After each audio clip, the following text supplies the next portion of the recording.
Okie dokie. Hello, everybody. How is everyone doing? Sorry, probably just yelled at you.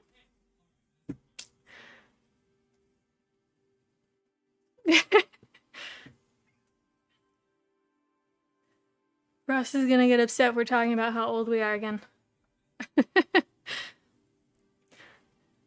How is everyone hanging in there? I feel like it's been forever. But it's been 2 weeks, which I guess you could say is forever. Hello from Delaware. Well, hello. Welcome for coming in. Yeah, thanks for saying hi. I appreciate it, Dragon. You can't say bean soup anymore because of Bear? What did you do? Hello, Bear. Well, that's fair, Maddie, but you direct message me, so that's not really fair to say. Hello, Gunnar. I have been good. And hello, Tyson. We have been good here. Castle is feeling better. He's done being sick, but he was having some crazy migraines yesterday, so he had to stay in bed. I made him stay in bed. Hello, Cassie. Welcome in. And Nathan, hello. Busy at work? All right. Do what you gotta do. Thank you for coming to say hi. You're innocent? I don't know, Bear. I don't know. Sounds like you either teased or admonished Maddie for something. Do you have water in this giant thing? You do.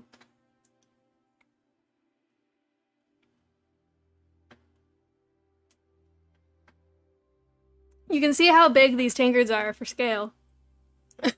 With my head. I'll send in the emus. Don't make the emus mad. They'll hurt you. Oh gosh. Yeah, this is a castle-sized vessel. Sweet, shy, modest, and chaste. I don't think you're shy, Bear. I don't know about the shy part. I'll go along with everything else, though. Hello, Molly Sue. Welcome back. No, the Aussies lost a war to poultry. I know. That's why I said don't make them angry.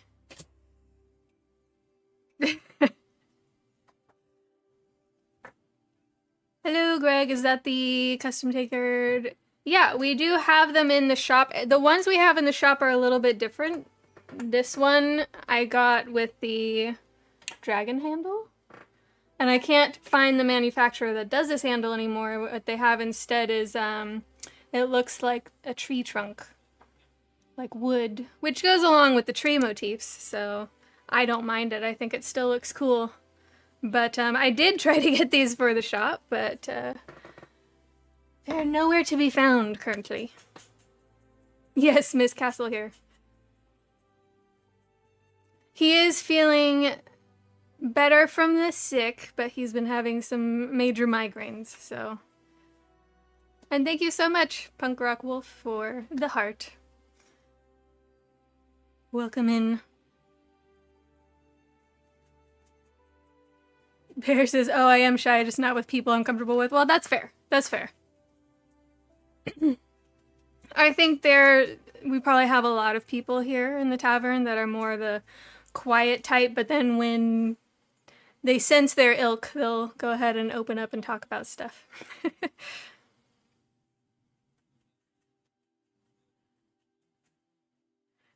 Which is totally fine, Maddie. We tease you relentlessly. You're allowed to tease back. You love your tavern tankard? I'm glad. Is it also butterbeer time? Yes. How you doing, Darth?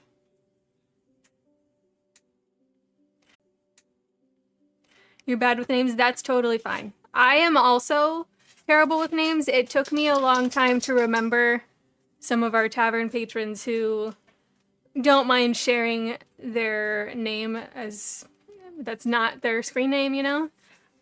I'm just like, I don't know. I think I have too much stuff going on in my head. Name blindness is a bugger? That's funny. I haven't heard it called that. But I guess we kind of have like a label for everything now. Herring says an Englishman is hiking in Scotland and he pauses to drink from a stream. A passing shepherd calls out, "Dinna drink from that. It's all full of coo piss." What? It's Southern Scottish for cow. Oh. It's a cow. Well, maybe you should do it because you have the appropriate accent for whatever this is. Is this a joke? It is a joke. Englishmen. Drink that. BRB, It's full okay. of coo piss and shite. Would you very much mind repeating that in the Queen's English?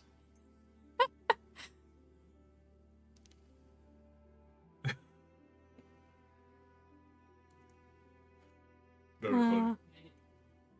Don't drink from the water that has cow Nope. refuse. You gotta follow over on TikTok. That's fair, Maddie. And thank you very much for the follow. And thank you, Chiefs Donut, for the heart. Thank you so much. Welcome in. Sorry, I'm at work. I missed what you said. Send link to the store. All right, I'll have to remember after stream, or if there's anybody over on TikTok that could send it over to Greg, that would be much appreciated. The link to the shop is in the beacon in the bio if they want. Oh, we have a beacon link in the bio, and it has the link to the shop. Our website's very easy. It's just blackdragontavern.com. I tried to make sure that everything lined up well. But I appreciate you coming in. Got a lot of people that have to work and they still come in. I appreciate that. And hello, Alpin Fiach McGregor. Hello. Welcome in. I don't think I've seen you in before. Did you come in with Castle? Yeah, last on Thursday. On Thursday? I think Well, maybe welcome. once before that as well. Oh, yay. Seems tonight is going to be fun with my connection. I'm getting some sarcasm, Frost. Already dropped me before I had been here for 5 minutes. Oh, no. I'm sorry. On Kayla's over on TikTok. You do pretty good with the names for pronouncing mine right when Castle didn't the first time. Oh, really? What did you say? I said Casey? Cassie. Oh. Got requested to do a Scottish accent and nearly turned it down until I realized I need to edit Cynthia's scenes. And it's not a no, it's a... Oh, I see. Yes. Can you do a Scottish accent, Maddie? Hello, Kayla. I try, I'm just tired. I think that is fair. I think we all get tired. Hello, Rodney. We are in Southern California currently. We are in LA. I have been here for a long time. And Castle came out here when you were 14? Yeah. When he was 14. More than 20 years ago. Love from San Diego? Oh, cool. So you're not very far.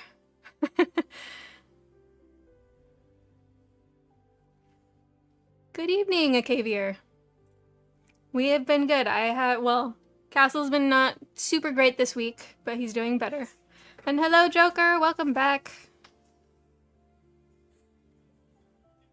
Yes, and it's my real name. I'm heir to Clan McGregor of Kenneth McAlpin McGregor. Oh, wow. That's very cool. That's awesome. My, I had a lot of my ancestors come to America, and they kind of scattered about because they were Western folk, you know?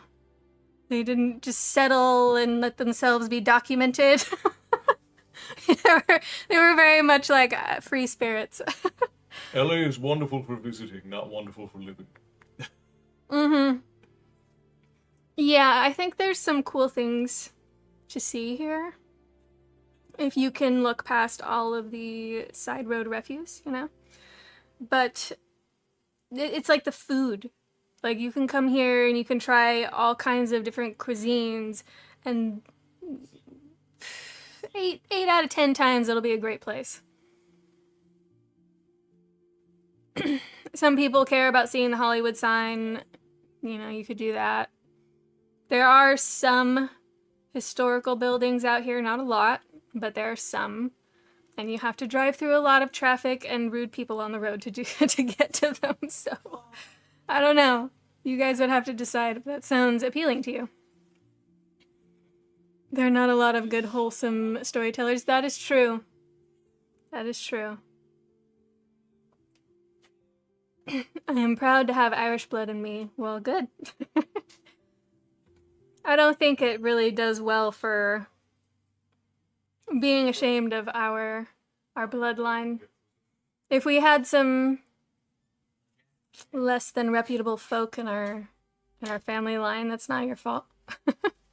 You get to decide how you live your life and what sort of person you're going to be.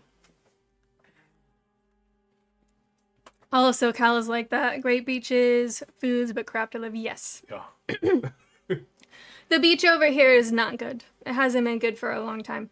When people visit and they're like, oh, I'm going to go to Santa Monica, I'm like, don't go in the water, please.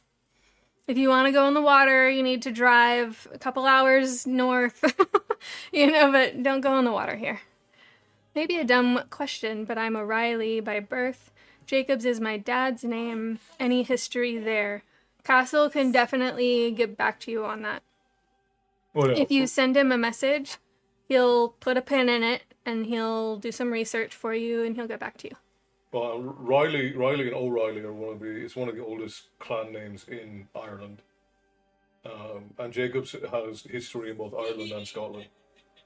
So you can shoot me a message, and if you'd like, I could do a story time on it too. I'm trying to work in like 1 or 2 story times a month on names because people have been asking a lot about them.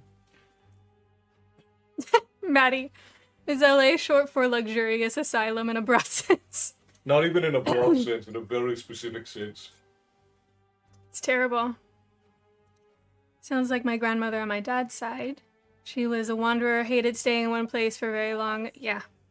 Allegedly, the one of my ancestors was a frontiersman who was the first guy to go up to like southern Montana, and he described the geysers out there.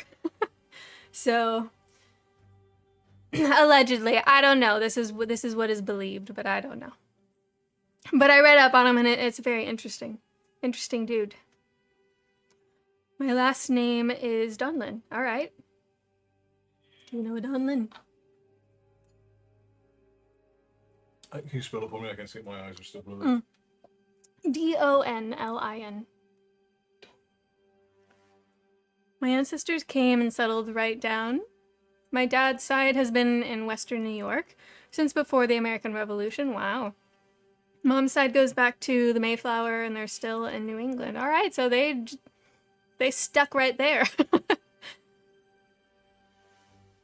I say broad because I'm not categorizing the tavern like that by accident. Oh, that's fine. That's fine.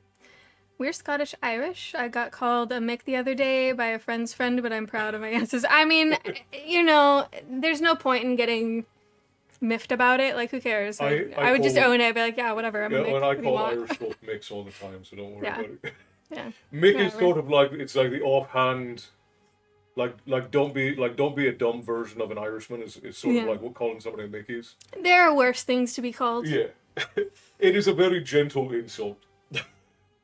It's like calling somebody a silly head. Oh, thank you, Rodney. I appreciate that offer. We don't have anything currently, but if you stick around long enough, maybe you'll want to become one of the barmen. We've got Frost and Bear and Maddie. They keep all the hoodlums in check. I am having a bit proud of my efforts moment. Over the last couple of days, I put down 2 batches of beer, 1 malted stout and 1 dark ale, all up close to 60 liters of beer. Wow, that's a lot. And that is definitely beer I would try. I think that Donlin is a different spelling of O'Donnellan, which is another old Irish name, but it has bounces back and forth between Ireland and Scotland. There are a lot of variations of the names. Well, especially with Irish names, because the Irish time. were not widely liked. So whenever we went somewhere, if we were in Italy, we would change the spelling of our name to be more Italian. If we were in England, we'd change it to be more English. If we were in America, we'd change it to be more English or more American, because the Irish were just not liked anywhere. So there are half a dozen spellings of any given Irish name. Yeah. It's one of the more variant languages as far as how many different ways there are to spell the same name. Is that song really loud? No, I have it turned up so you can hear it, Okay. but they won't be hearing it that loud. Okay. Good. How is the game going? Is it the... No, the one where you're the little mouse. I know, I'm trying to remember. Wintersboro? Actually, a Winterboro? couple of different people asked if you were going to keep playing that. Yeah, I can get on and do another game if you guys liked that. I think Kurt was also asking after it. Yeah, I have not played it because I figured I would save it for streams. But, so I haven't played any more of it. So if you cared about the story of it, you didn't miss anything. My stepmom did the genealogy on my dad's side of the family, the Irish side of my family for sure, but I've never seen it. I'll probably ask my dad for a copy sometime. You should. It's nice to have. It's nice to have. I've found so many roadblocks. There's literally only one path where I know my family was broadly Irish and English and probably Welsh. And then everybody else is just kind of like, yeah, we had family farms and nothing was documented. so I think it's fair to say I'm just a classic American mutt. Bear better not be doing any heavy lifting. There was some heavy lifting involved, and I pulled up, okay, I hope so. Usually that sort of thing doesn't manifest for a day or two. Words are words, yes, that's true. I always remind people, you get to decide if you're offended. So, remember that the next time somebody miffs you. Bring back the gaming streams? Yeah, okay. I mean, I can do some. Everett still hasn't played any more of Final Fantasy X. We've just been working on so much stuff, but I don't mind doing a game stream here and there. Hello, Douglas. Welcome in. How do you do the background for the shows? For these ones, I didn't spend hardly any time. Like, this one was AI generated. Some of the other ones I've done are AI generated, but I get in there and I do some, I'm brain farting. Compositing. I haven't been doing this for almost, 25 years? Yeah. So, yes, compositing. I will grab different images and put them together. And this one was just straight up one that I think Castle generated playing around with it, and I just haven't replaced it. It's just for fun, you know? I'm offended!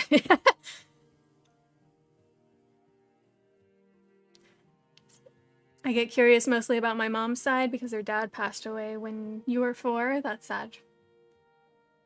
Yeah, you should definitely dig into it because the longer you wait, the less likely you're going to get all that information that you want, you know?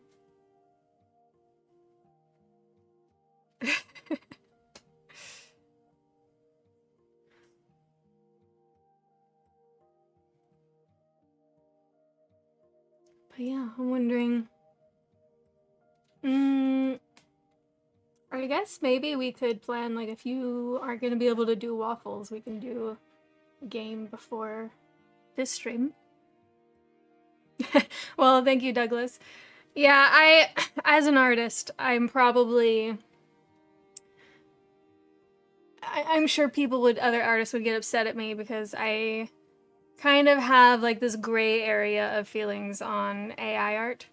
If you're going to create AI art and then you're going to sell it, I don't love that. I really don't love that. Obviously, it's very clear that AI draws from pre-existing imagery and art from other artists, so you can't avoid that being problematic. But I don't really mind if it's just for fun, you know? Like, I'm not ever going to sell any of our AI art stuff in the shop. I'm not going to do that. And even sometimes I'll use them in the videos just so there's a visual to look at. But I try to grab art from artists and then put their name on there so you guys can go check out their stuff. But there's sometimes just nothing that exists for the topics that we talk about, you know? So, and then obviously if I want to do something that's more of a joke, I don't mind using the AI art for that because it's just to be funny. I was offended when Castle traveled back in time and appeared in a previous stream and we all missed it. Oh no! Rodney, I'm told I'm Irish, Scots, Irish, German, but I need to look deeper. Mom's last name is Fry, Dad's is Nice. Yeah, that would be interesting because that last name probably got changed. And again, I have a running list for anybody who wants their name to appear in a story time. So you can message me if you want me to give like a general breakdown in history. I only do them in shorts. I haven't done any longer story times on them, but... Hello, Aaron, you made it. Yes, you're late, but it's okay. We've just been chatting. We've been catching up with one another. Ads are running? Yeah, I figured, which is fine. We'll let them play through. Not looking to sell anything. A visual background for shows is just to provide a cozy setting. Exactly. Exactly. I am making a 3D tavern, but it's not anywhere near ready. The last 2 iterations that I worked on, we lost it in the hard drive that got destroyed. So I gotta start again. Gotta do it over. It's back when Milo was still a fresh putty tail. Yes. Yes. Milo was climbing around on the stuff back here, and he knocked something over that fell on the hard drive. And we decided we didn't want to spend $2,000 to retrieve. I was like, whatever, I'll just redo it. So, one day, you guys, one day. Ow. You have a bug in here that just bit me? Or is it just your chair? Probably just the beat up old shit.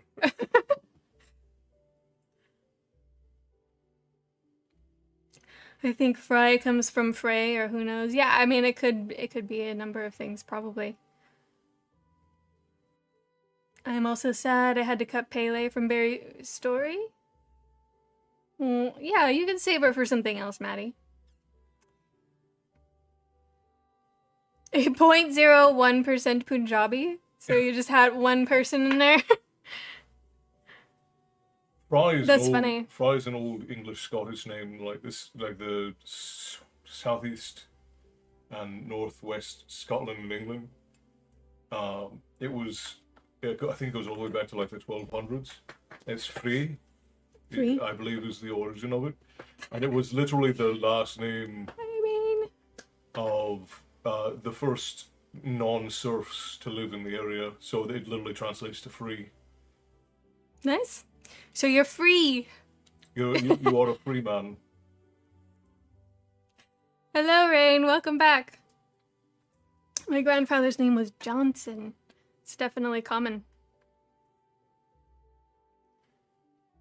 My dad used to make a recipe for a drink: 2 cups Irish cream, coffee creamer, 4 ounces of Baileys, 4 ounces of Jameson, 8 ounces of Guinness, and 1 ounce of Irish cream syrup. That sounds really sweet to me. 2 cups of Irish cream coffee creamer? That's insane. That's an Irish milkshake. Yeah, it would yeah. You can't call that an Irish coffee. That's a lot of sugar. But I'm sure it tastes great. It kind of makes me think of the difference between getting a coffee at a coffee shop as opposed to one of those frappuccinos where you're like, you mean it's coffee flavored? There's no actual coffee there. Haven't seen you guys in a week or so. Yes, I did not get on last week because we had plans. And then our plans ended up getting ruined because Castle got sick, but I didn't get on since Castle wasn't feeling good. Captain Carlson. Irish cream in your oatmeal instead of milk. Trust me. Oh my gosh, that sounds so sweet. I think, like, I love pastries, but I like not too sweet pastries. So I think my palate has just changed over the years. Obviously, in my teen years, I could eat a whole cheesecake. You know, all that sugar was not a problem. Now, like, I don't think I could do Irish cream in my oatmeal because we do granola instead of cereal, and just using milk in that's sweet to me. But I bet somebody who has a sweet tooth would like Irish cream and oatmeal. He is feeling better now. He's having some rough headaches, so we didn't get a video out yesterday because he wasn't able to record. Are you going to be able to record this evening? Yeah, I'm going to go up into the window. Okay. So hopefully we'll have another story out for you tomorrow. While I can still see. While you can still see? Yeah. What's wrong with your vision? Well, because yesterday and the day before, my head was hurting so bad that I couldn't see anything. Every time I opened my eyes, everything was like, whoa. Please don't fall down the stairs. Well, if I do, you'll be the first one to hear it. Yeah, I'll hear it, yeah. But the problem is, I won't be able to pick you up. Well, if I fall down the stairs, I'll be pinned against the door, so nobody will be able to pick me up. Oh no. Cavier says, feel better, Kessel. Thank you, so I appreciate you. Hello, first time joining the stream here. Just gonna sit back and listen. All right, well, thank you for coming in, Dylan. From Facebook.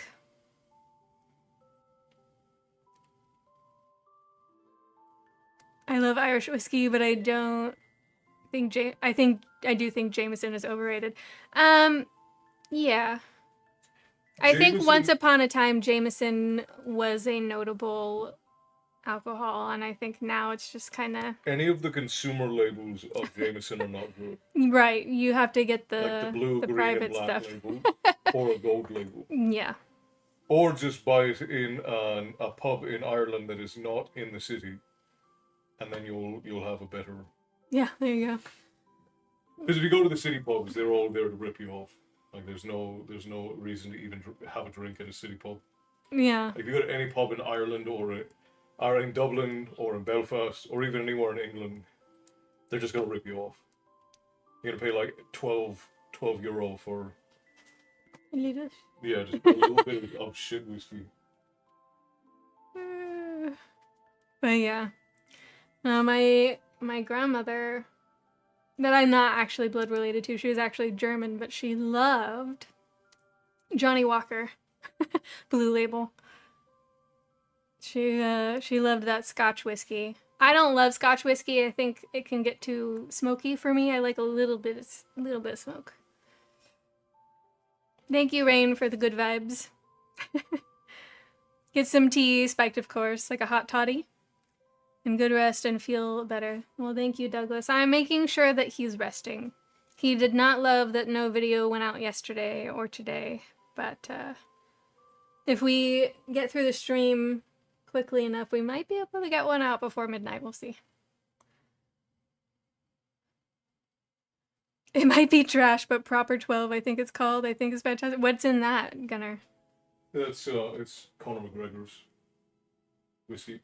Oh. Proper 12.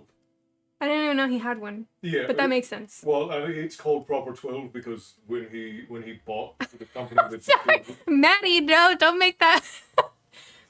Look, my stepfather's mother, okay? Because I said she was German. Oh, I see. She was in World War II as a nurse, actually. She wasn't on the other side.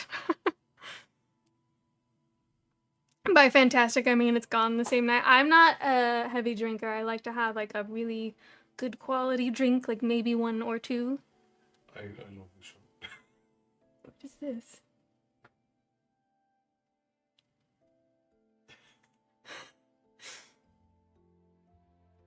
It's funny. Okay. Yeah? You want it? I don't love the orange though. No, they have it in a green and a blue. I don't know why the orange one popped up for me, but... Yeah, I don't want to dress you in orange, I'm sorry. Forgive me. I like this one. Like, even the overalls I was wearing yesterday, they're too orange. It's Crusader and it says, whom shall I fear? Oh, whom shall I fear? That's cool. Yeah, I know. I think the art might be AI, though. Probably. Most of these companies are. Yeah, there's so many people selling AI art shirts. What did I miss? I prefer my tea spiked in the Long Island way. Those are dangerous. Those are dangerous. I had an argument with somebody. Oh, Gunnar didn't know it was Conor McGregor's whiskey. Oh yeah, Proper 12, because Yes, Glenlivet is good. Or Glenlivet, whatever. I don't know how you say it. when he bought the distillery that makes the stuff, he said that proper Irish whiskey is no less than 12 years old. So he didn't want to sell anything that was less than 12 years old. Oh, cool. It's called Proper 12. Proper 12 tastes like cough syrup. I haven't had it. That's what whiskey is supposed to taste like. If your whiskey doesn't taste like cough syrup, then you're not doing it. It should taste like cough syrup with burnt wood in it. Yeah. That's what whiskey is supposed to taste like. Please tell some old Irish tale soon. Well, tonight we are reading Child of the Prophecy by Juliette Marie, which is, she's, I don't want to say old because it's not really old, but this book came out around the turn of the century, and all of her narratives are based on Irish folklore. Well, and this month and next month, probably for the next like 8 weeks, about half of the short stories we have coming out are going to be Irish folklore and about Irish folklore and history. And we have a long series of story times coming up that's going to be all about the Celtic clans and their folklores. So you'll be sick of the Irish soon, like the rest of England. Yep. But we will get reading soon. I was drinking some coffee to get some pep, you know. I'm not much of a pep person, but the coffee helps.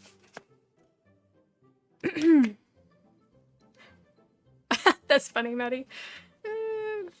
I'd love to settle back home, either Ireland or Scotland. I think I would be fine with that if I was on a remote island, in which case it would be very difficult if I wanted anything, right? Gotta order it from the mainland and then have it sent over on a boat. We've considered that once we retire from what we do here, we would buy one of those abandoned castle islands in Ireland and store it as our retirement. Yeah, that would be nice. I don't mind being a hermit. I do like my modern amenities though, so it would require some work. Gunner, some really cheap red wine. Look, if I'm gonna have alcohol, I'm gonna go out of my way to get something worth drinking. But thank you for the tips anyhow. Thank you for sharing the live rain. Okay, this song is weird. Yeah, it's irritating me. Sorry. It's gotta go. Next. Hall Pass is what it was called. Alright. Okay. Hopefully we're good now.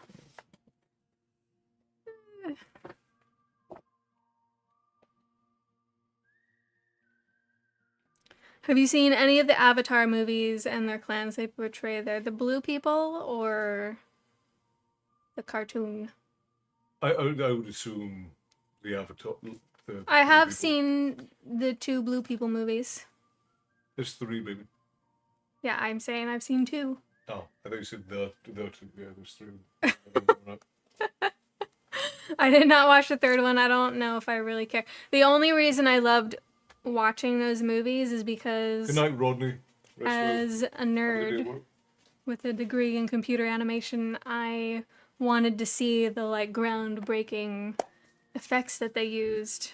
And then the second movie, like the water was fantastic. It looked so good. And that's really hard to accomplish in 3D rendering. So that's why I watched it. Was for the realistic water. So, I don't know about the 3rd movie. I don't know. Yes, Smurfs, Molly Sue. Smurfs. Giant Smurfs, though.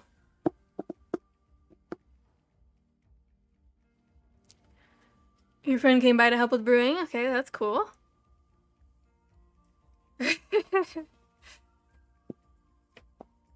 You're not much of a drinker either, yeah. You saw the 3rd one, it was very good? I'm sure I'll get around to it at some point. She found her way of water. Yes, I did. Look, I mean, it's the CGI in the first film, like, in its time, it had some really groundbreaking things. Like, it looked really good. And so the second movie, I had high standards for. And they didn't disappoint with what I expected to see there. So, you all sound like my kind of people. My retirement plan is a small glen in the Highlands of Scotland. Maybe a small town or village nearby. I've seen people, like, they show how they revamped, like, a little house by the coast, and it's cute, it's got good vibes, it's, it's definitely cold. It's cold, but, it seems peaceful. Nutty. I wonder if there's Smurfs in folklore. I mean, maybe, not exactly like that, but maybe they were kind of inspired by, like, pukas or hobgoblins or something. I'm making a taco pizza. What should be the base sauce? Probably like a taco seasoning meat sauce.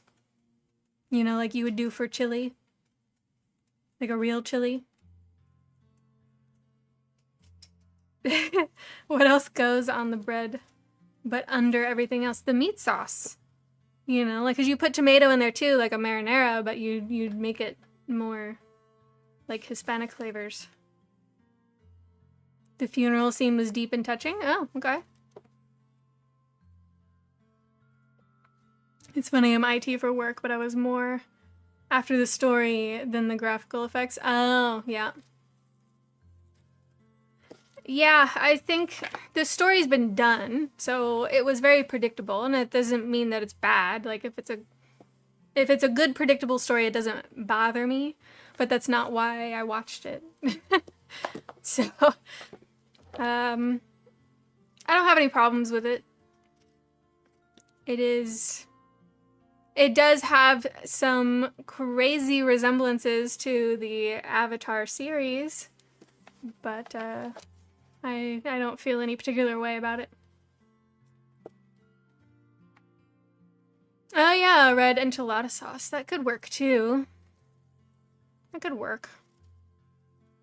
A meat sauce would probably be a little more, like, it would stick to it. A little thicker. Enchilada sauce tends to be kind of runny. All right.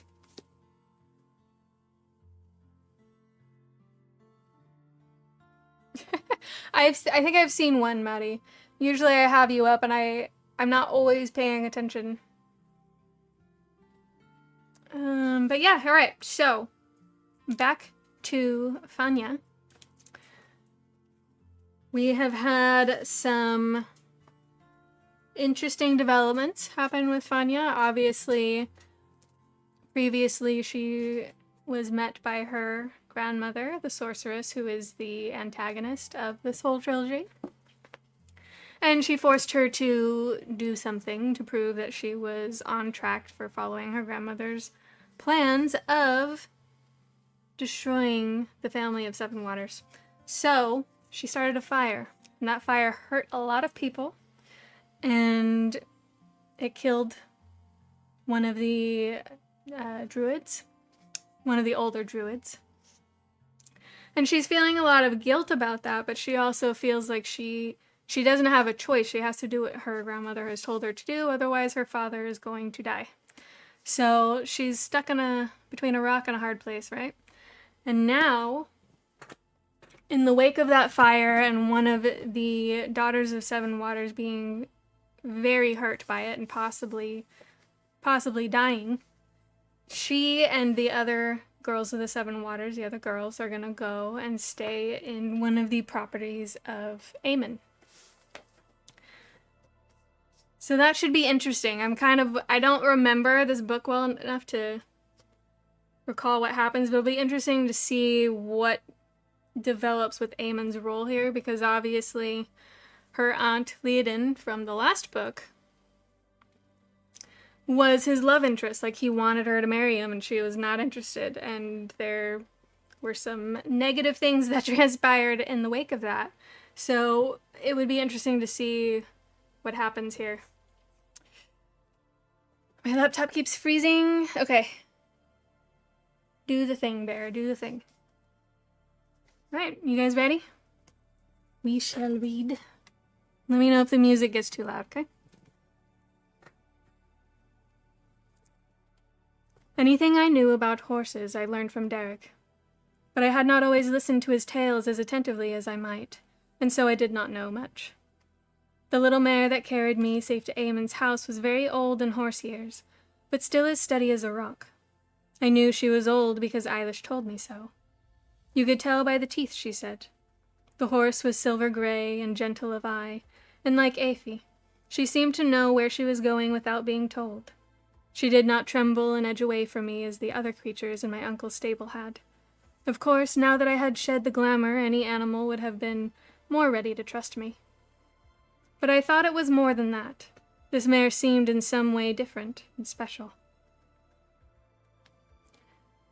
Where did you get her? Oh no, this is her. Where did you get her? I had asked Eamon early on, wondering whether a great lord and owner of wide lands would travel to a horse fair, or send a man to drive bargains for him, or shun such commonplace events entirely and simply breed his own fine stock. She was left behind a long time ago. Eamon rode beside me, as if to make sure I did not stray.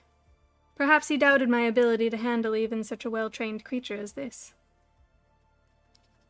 By a lady. She's a fine beast and remarkably sound for all her years. Underused. Has there been no lady to ride her until now? I ventured. He glanced at me. That is indeed true. For many years there has been no mistress at Glencarna, and since Aisling wed your uncle, my other holding at Shidouv has been a place of men. It is a long time now.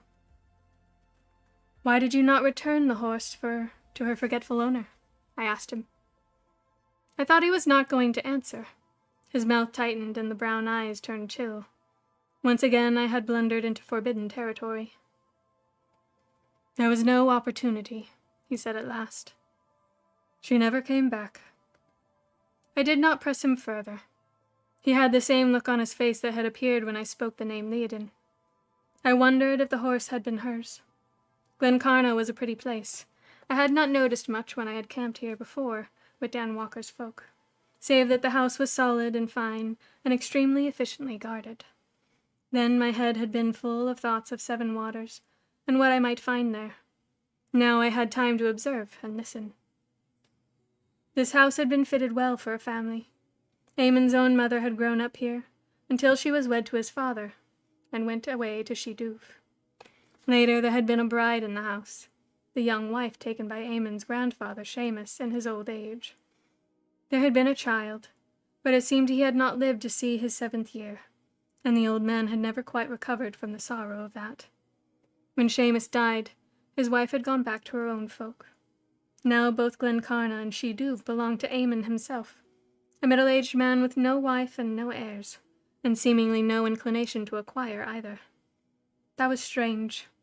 Even I knew enough to realize the sudden demise of such a man, always possible in the nature of things, would lead to a time of immense instability and great risk to his neighbor, Sean of Seven Waters, whose own lands were near encircled by Eamon's. There would be chieftains and petty kings from all over Ulster claiming some form of kinship and vying for the Tuath. In the midst of preparation for their great battle for the islands, that would be the last thing they needed. Besides, what of Eamon himself? Did he not care that he had no son to inherit his vast holding, his 2 fine houses, his personal army of warriors, his grazing lands, and his various other enterprises? There was an opportunity here that might be used. A secret grandmother would want me to uncover. I was certain of it. That secret still made Eamon's face tighten and his eyes darken when my aunt's name was mentioned, these long years after. Common sense told me that if grandmother wanted these folk to be defeated, it would not be achieved by superior numbers, or military strategies, or even by a spectacular display of magical power, even supposing I had the mastery for such a thing. Defeat would only come from within themselves, by the division of ally from ally, and brother from sister. I knew that without ever reading it in a book, or hearing it from any teacher. I knew it from the way my grandmother had played upon my love for my father, and used it to trap me. The strongest weapons were those of the heart. Hate, hurt, fear, love too. That could be used almost cruelly. Grandmother understood that. Did not she herself act out of the desire to wreak vengeance on those who had slighted our kind? Her hatred was a force more powerful than any army. It seemed to be so easy for her to command me, to make me do bad things even when I didn't want to. I would never have hurt Maeve, never. The child was innocent. She had barely begun her life. I would never have done that. But I had done it, with a click of the fingers and the summoning of a charm, as if it had no more significance than a lighting of a little campfire to boil water. And now, even as I quailed before the prospect of completing my grandmother's task, it came to me that if I failed to progress as she wished, there were others that she could make me damage. Which might be next? Fey, watchful Sybil with her deep eyes, volatile Deirdre who had as many moods as an autumn day, practical, perceptive Clodagh, or Aunt Ashling's baby, Tiny Eilish. All had become dear to me despite my best efforts to remain apart, as dear as sisters. Would I not risk them all if I did not keep my grandmother's plan? I knew what she would have me do here at Glencarna. She herself would have handled it expertly. I could almost see her in her guise of glossy auburn curls and sweetly curved figure, of innocent smile and wide merry eyes, dancing attendance on her victim, blinding him to reality with her dazzling butterfly charm, always staying just out of reach, so that he blundered off the path of safety in his desperate pursuit.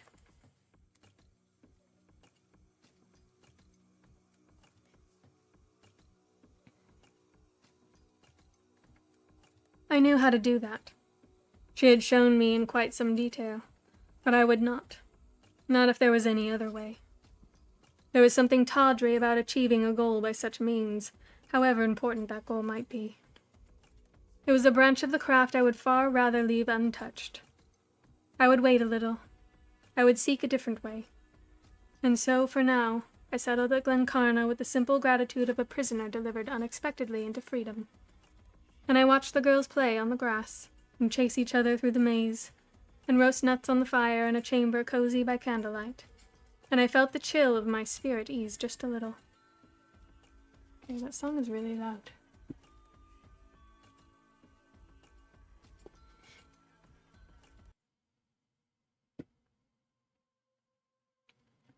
Okay.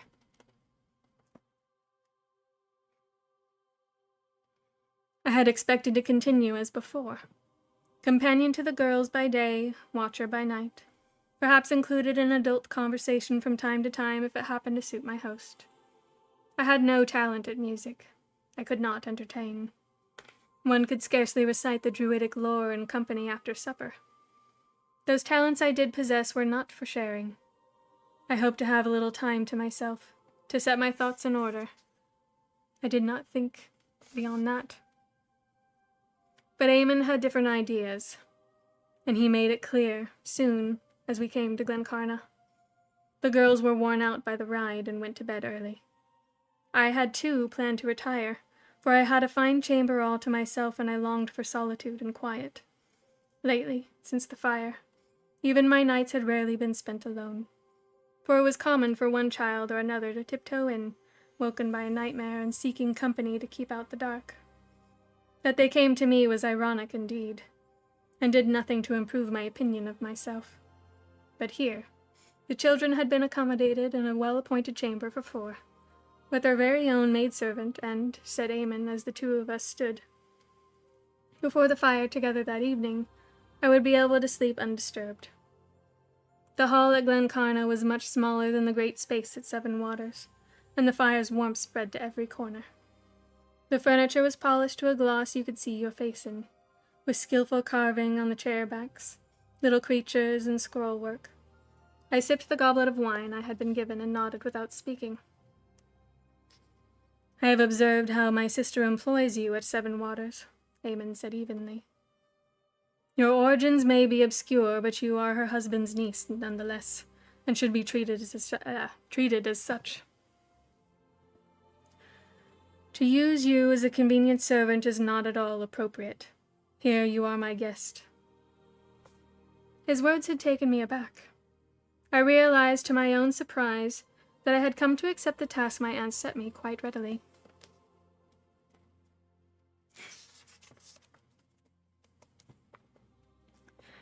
Indeed, I almost enjoyed them. Aunt Aisling has never been less than kind. The children are no trouble, but I thank you for your courtesy. I will look forward to some quiet time, some time on my own.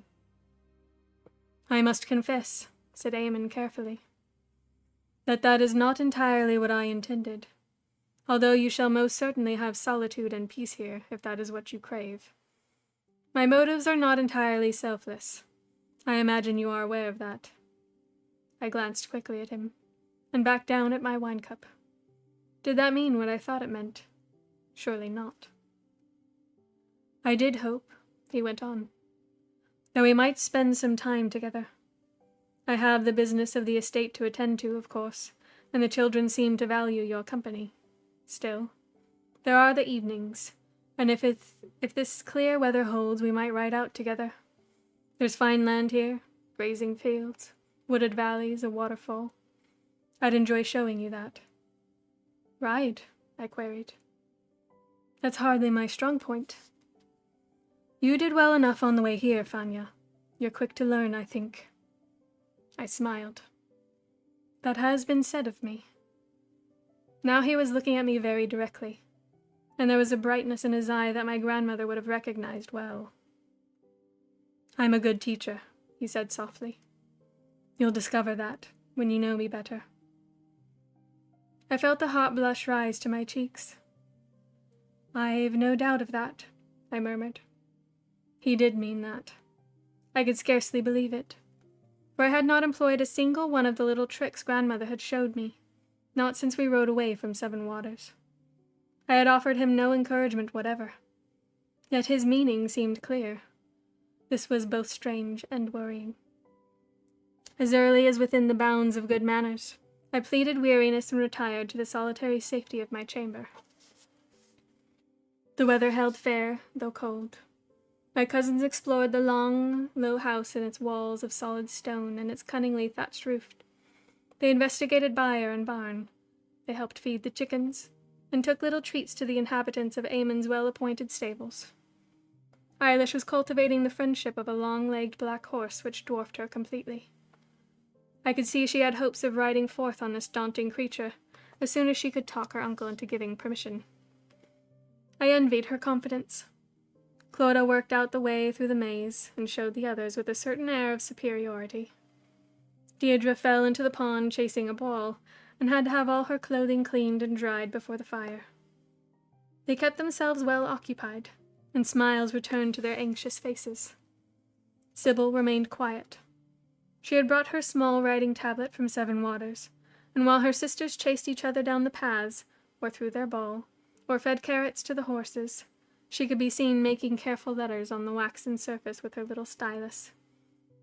I was the one to whom she brought her work for correction, a fact that did not go unnoticed. You have some skill in writing, then? Eamon asked me later, as we sat in the hall after supper. There had been others present before the meal, his Britham, his factor, his master-at-arms, and several other men of the household, with one or two wives as well. But Eamon, it seemed, did not eat in company. This was not a place like Seven Waters where all sat together over supper, and the talk was vigorous and punctuated with laughter.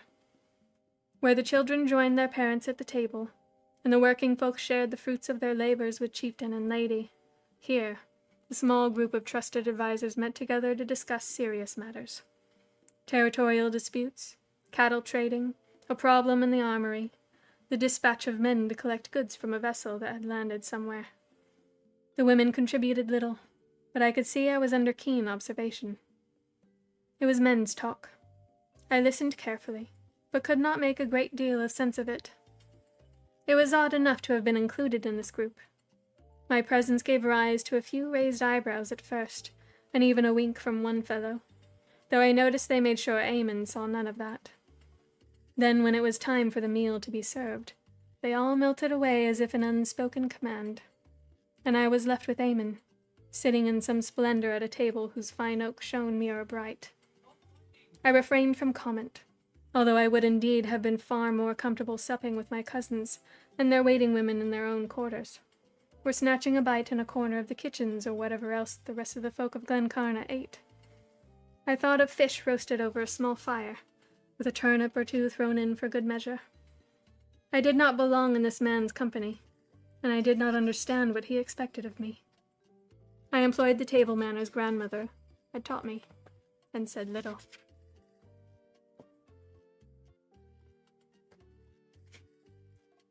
And at length the meal was over, and we went to sit by the fire, with a flask of wine on a little table. That was when he commented on me helping Sybil with her letters. I can read and write, yes, I said cautiously. I can render Latin into Irish and Irish into Latin. I can scribe a fair half unsul. The teaching was excellent. You would be well trained, I suppose, in a house of prayer, though I understand a holy sister cannot expect the level of education provided for a young man in such establishment. They clearly intended you for a future within those walls, and yet you have not emerged a convert to the Christian faith. How do you know that I am not? I asked him, wondering how far this conversation might develop before I would have to lie. I know Connor was impressed by your skills and knowledge, and that he put a word in Sean's ear about maybe recruiting you to join his brothers and sisters in the Nementons. Somehow you have held on to the ways of your father. I'm told he was a druid. I found that interesting. I made no response. The wine was good. It warmed my heart, and made the head a little light. Eamon seemed to be able to down cup after cup, and show no effect whatever. Do you want to know what I think? He asked. I said nothing. I think it would be something of a waste. What would? That you should become a druid. You love children, that much is plain. I think you would not be averse to the opportunities a fuller life might provide for you. I looked at him as levelly as I could manage. Not so easy after the wine. One might say the fullest life is in that of the spirit, I said severely. The spirit and the mind. I was brought up to believe that. But you don't believe it, do you, Fanya? He had moved closer, and I felt wary all of a sudden, uncomfortable, as if he were scenting me in the way a predator fixes on his quarry. It frightened me that I had allowed him to gain control so quickly. I don't know, I said, swallowing. I'm only 15 years old, and my future is uncertain. There will be choices to make. I suppose my Uncle Sean will guide me. Still, he said smoothly, and his hand came out to pick up the wine flask from the table, and to brush against my arm in passing as if quite by chance. No choice should be made blindly. It would be wise to explore the possibilities before fixing a course, would it not? Maybe, I said, willing myself to stop shaking, willing my heart to stop thumping. There's no need to be frightened of me, said Eamon. I could not attempt an answer to such a statement, and so I ignored it. My hand moved up over the amulet, hoping desperately for some inspiration. I took a deep breath. Perhaps the only defense was to attack. May I ask you a question? I said. By all means. It seems to me this is a house for a family. A comfortable, pleasant house. It is full of brightness. The little girls like it here. It is safe, and they feel that.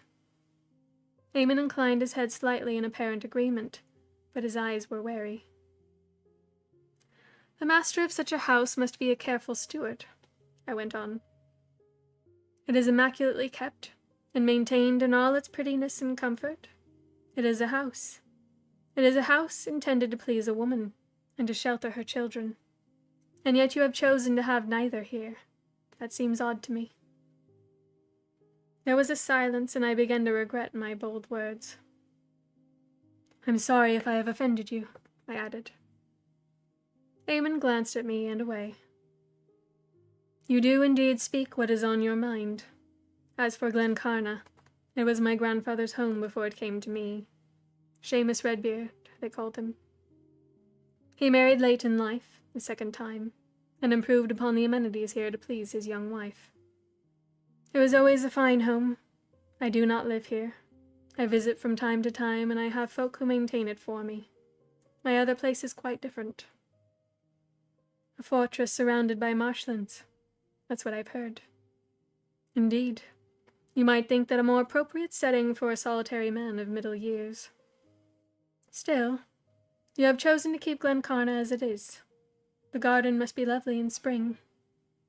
Why would you take such trouble when you are scarcely here to see it? Another little silence. There would be an easy answer to that.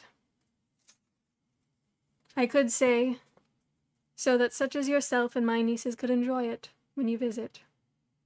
But, he grimaced. Does it matter why? He asked. Hope dies, and still one finds oneself going through the paces. Glencarna is an empty shell, Fanya. A shrine to what could never be, and yet I cannot bring myself to let it go. It would be like the final death of dreams. Dreams that should have been buried long ago. I stared at him. That's terrible, I blurted out, shocked out of any fear I might have felt. How can you say that? All I wanted, he said softly, staring down at the wine in his cup. All I wanted was what any reasonable man wants. A wife, a son, my home and lands, the chance to provide for my folk and fulfill my duty. I never set a foot wrong, Fanya. I followed the rules at every turn, and then at a snap of the fingers it was stolen from me. Not by a man of superior standing, that I might have almost understood, but by a miscreant who'd have better died in the cradle than lived to see the light of day. His fingers clutched the cup so tight the knuckles were white.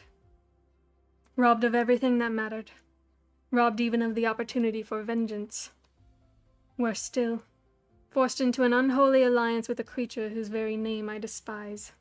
And yet, I keep this house bright and fresh, as if spring walked in its halls when the snows of midwinter blankets the field outside. Hello, Sortok, welcome in. As if even now there were a chance she might come back. You have to go, that's okay, Tyson, thank you for coming in. Hello, Crystal Pendlebury. Pendlebury.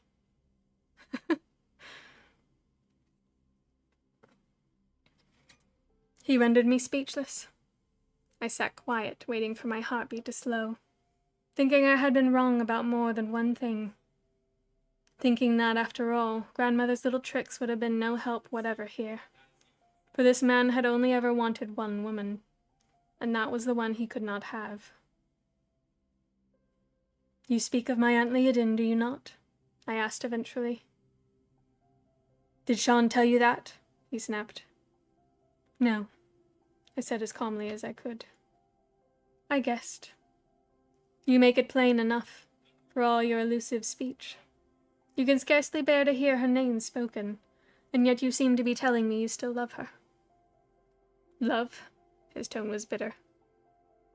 I once thought I understood that word. Not any longer. There is a giving and a taking between men and women. Perhaps that's all there is. It cannot have been love that made her act as she did. More like some sort of perverse lust that drove her to forget who she was and what she had promised. It has been a long time, I ventured. You still seem so angry. It was at this point that he appeared to recall where he was, and who he was talking to. I saw him draw a deep breath and force his features to relax just a little. I'm sorry, Fanya. I cannot believe I spoke thus to you. I forgot myself and can only ask for your forgiveness. You are too young to be burdened with such foolishness. He was a stickler for the rules. That was what Marine had said. It must pain him to realize that he had thus revealed himself to a mere girl, and one of relatively short acquaintance. I framed my answer carefully. I have not been raised as other girls have. Please don't let this trouble you. You speak from your innocence, he replied, frowning. This was incorrect of me, undisciplined and inappropriate. I don't think so, I said quietly. For it seems to me this... Would you carry it to your grave? Vanya, you shock me. I may be an old man by your standards, but I've no intention of expiring quite yet. Nonetheless, I said, you go to battle this summer, an endeavor of great peril, of high risk. It seems you care little for the future of your name on your estates. Perhaps you do not fear death. Still, it is best to rid your spirit of such hatred. The goddess calls at what time she will, not at the time you choose to step across the margin. You're a strange girl, Fanya, said Aemon, and he took my hand in his and raised it to his lips. I do not know what to make of you. Nor I of you, I said, withdrawing my hand. I don't know what you want of me. Right now, he said, unsmiling. I think it's time you retired to bed.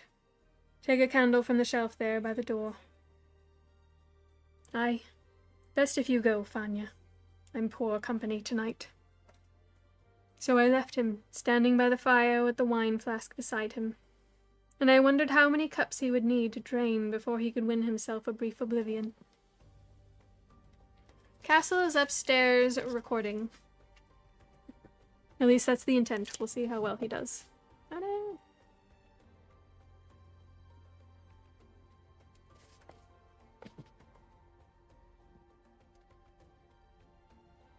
I stood before the mirror. It was a fine mirror. The polished bronze sent back the light of the candle flames, glowing with a golden warmth. Around the rim, the metal was finely chased with an intricate pattern, link within link. A triple chain with here and there an oval of enamel inset. Scarlet, sun gold, deep blue like the fathomless ocean. It was a rich man's mirror. My reflection stared back at me, her form softened by the rosy tint of the metal. An autumn girl. I looked at myself and heard Aemon's words. I'm a good teacher, he had said. And when I thought about it, there was not much doubt which arts he believed he could share with me. The girl in the mirror was not the sort of girl to fill a man with desire. Her hair curled tightly. It was the color of flame, bonfire red. Her eyes were the intense deep purple of the ripest berries. The lips were severe. It was a hermit's mouth, suited to reciting the lore or praying in seclusion. These were not the lips for kissing, or whispering sweet words, or singing songs of love. The skin was pale, the cheeks without bloom, but my body had been changing almost without my noticing. I was developing curves here and there, so that the awkward, gangling girl now went in and out in all the right places. The twisted foot was still there. There was no cure for that legacy of a forbidden coupling, I thought savagely. But despite that, I looked not unpleasant. I smiled at myself in the mirror, and the little amulet that hung around my neck sparkled back at me, catching the candlelight. My smile faded. It was foolish to believe I might ever be other than what I was. Looks were nothing. Where had looks got my mother? Sold off to the highest bidder and miserable for the rest of her short life. Nonetheless, in Aemon's suggestive remarks and sidelong glances, there lay the seed of a solution to my problem, the beginnings of a strategy for achieving my grandmother's goal. I could hear her telling me so. This man is powerful, and he is corruptible. Get close to him and make him want you. Use him, Vanya. But I could not do it. The prospect sickened me.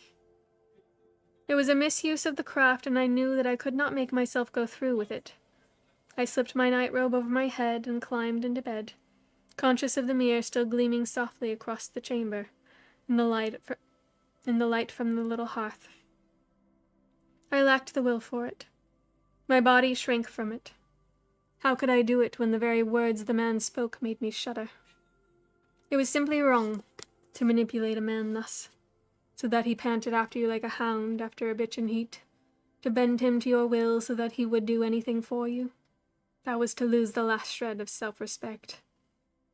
I did not think I would ever understand men, let alone wish to lie with one and do all the things grandmother had told me men and women did together. The very thought disgusted me. There had to be another way. Coming here had been a mistake. Aren't you forgetting something? Said the small inner voice. What about your father? Seize this chance, Fanya. Already the alliance balances on the knife edge. Choose the weakest point, for that is fragile indeed. This man talks to you. Make him talk again, and remember it is in the bedchamber that a man speaks his most secret thoughts. I blocked my ears with my fingers as if that would silence the voice within me. I curled into a tight ball under the covers, but there was no Riona to help keep the voice at bay. There was no way to silence its relentless message.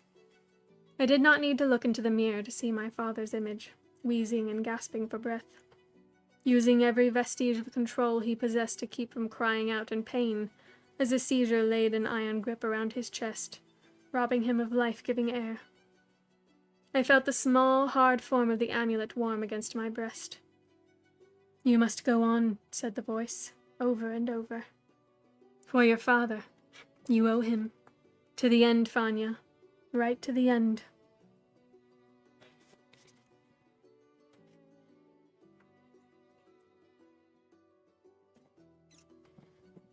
Hello, Esther. Welcome in. Hope you are doing well. We're doing okay. Castle is feeling better, but why do you mean it discontinued due to inactivity? TikTok is annoying. I swear. Ugh.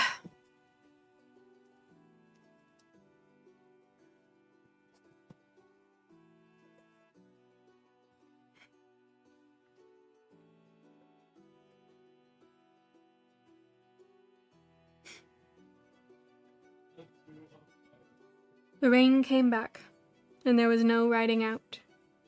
Eamon taught me to play Branduv. Or maybe it's Branduv? Branduv. I've not heard of that. A somewhat more sophisticated game than Ringstones. I was happy with this. The degree of concentration required to anticipate the opponent's next strategic move meant one could not maintain one of those difficult conversations at the same time. Sitting opposite one another, with small table and game board between, meant no touching. The playing pieces were wondrously carved, the board itself decorated with intricate wooden inlay. We started with practice games, and when he could see I understood the rules, we began to play in earnest. Our third proper game went on long into the night. The rest of the household was abed, and the two of us sat alone beside the fire.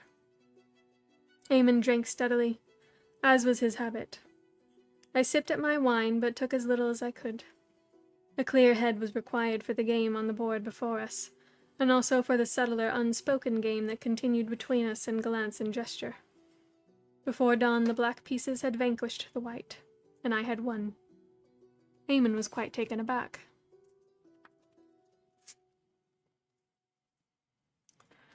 Well, he remarked with a little frown, I see I will have to watch you, Fanya. Through a wide yawn, I could not resist saying, You did tell me you were a good teacher. And you said you were a quick learner. That was true. You are almost too quick. You would rather I allowed you to beat me? I asked, raising my brows. Of course not. His response was sharp. You surprised me, that's all. A woman's mind is not usually able to grasp the intricate patterns of such play and use them to advantage. Next time I will have to be on my guard. I underestimated you as an opponent. And you don't like losing. These words came out before I could stop them. He narrowed his eyes at me. One day your outspokenness will get you into trouble, he said softly. It might be wise to curb that tongue just a little in other company. But you speak no more than the truth. I don't accept defeat easily. I go into any venture expecting to win. And do you often lose? In the long term, never. But a man who takes what is mine can expect retribution in kind. He may forget what he has done, but I do not forget. What if such a man became an ally, I asked.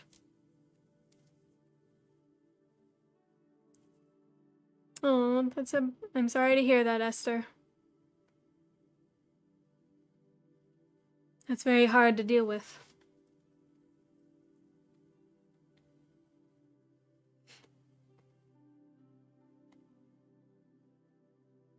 Would you not then face an impossible choice?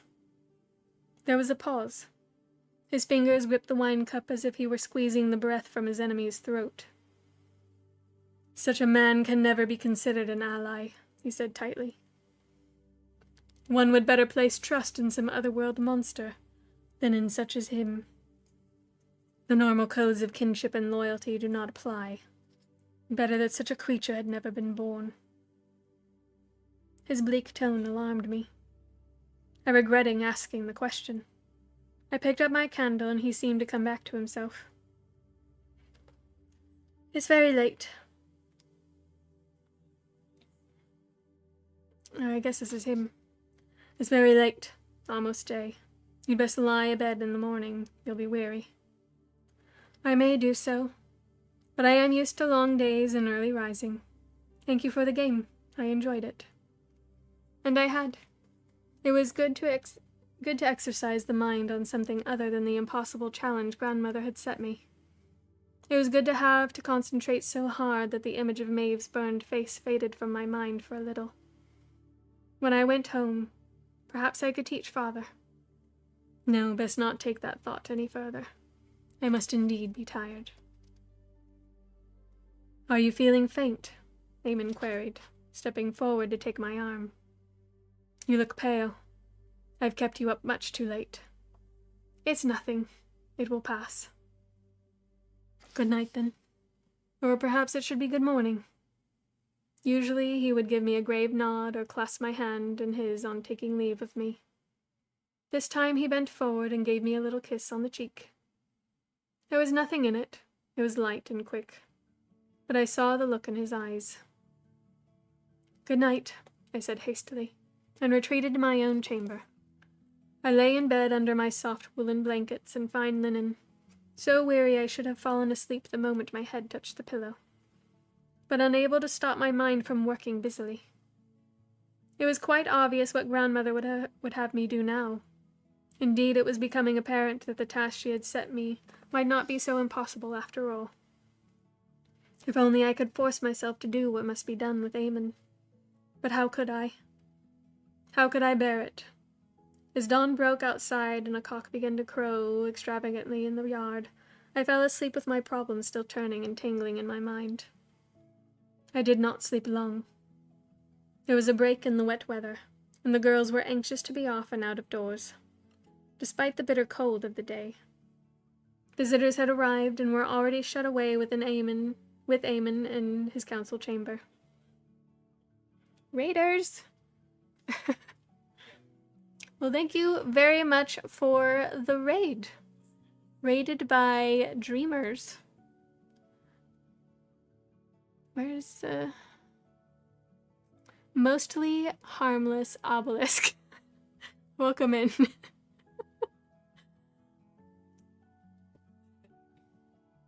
I hope you had a good stream. Thank you for coming in and for the raid. You didn't expect to land here? Well, welcome in. We are reading Child of the Prophecy by Juliet Marie. Oh, you were? That's funny. So you ended around the same time.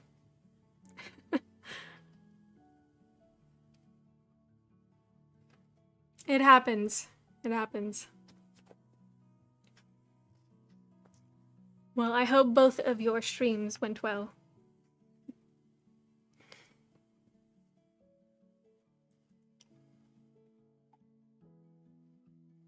Okay. we shall continue, because I think we still have quite a ways in this chapter. I remember, oh my gosh, this one's so long. Yeah, it's very long. We'll see. I'm gonna try to get through the whole chapter, but I don't know. We'll have to see. It might get too late for you guys. Okay. Here we go. Da, da, da, da, da. Visitors in the council chamber. Okay. He too must have had little sleep. There were fine horses being tended to in the stables, and good cloaks being hung to dry before the kitchen fires. Nobody seemed willing to say who the visitors were. Maybe nobody knew. We went out walking, the 5 of us, clad in heavy hooded capes and strong winter boots. The sun was struggling to emerge from the clouds still heavy with rain, and the breeze was biting, but the girls had smiles on their faces. They were glad to be out in the open again. I mean, that's a good thing to do. You don't need to look at me. Do what you gotta do. Get the cleaning done. It's good here, observed Deirdre. You can go for a walk without some man-at-arms forever leaping out and barring the way. Eilish was jumping over puddles. 1, 2, 3, jump. Ads are running? Oh, alright. I suppose I'll wait. I'll drink more coffee. Thank you for letting me know.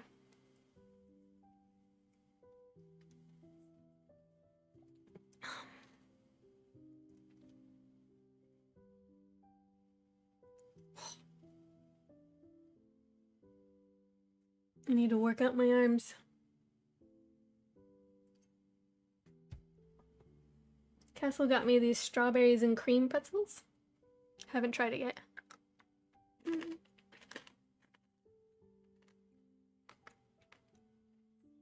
Sweet. Woo. That is sugary.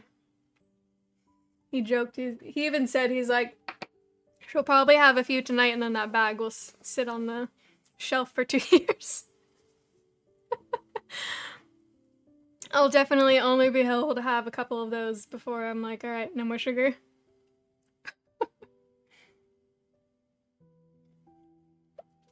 And the night's been good, Nathaniel, thank you. We have been doing alright. Castle's not feeling 100%, but better than yesterday.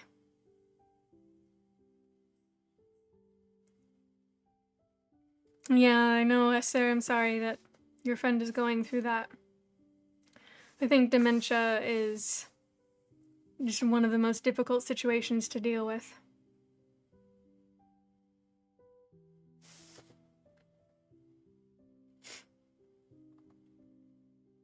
30 more seconds.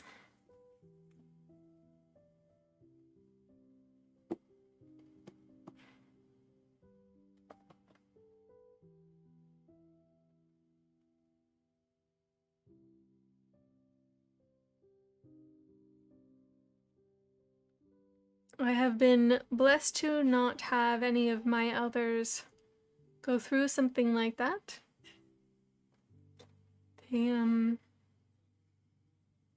It was usually the cigarettes that got him.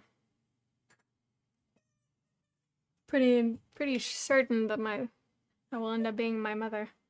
Seems like she's sending me out to go buy her more and more. It's unfortunate, but I can't get her to stop. Alright, ads done? Looks like it. Alright, you can continue.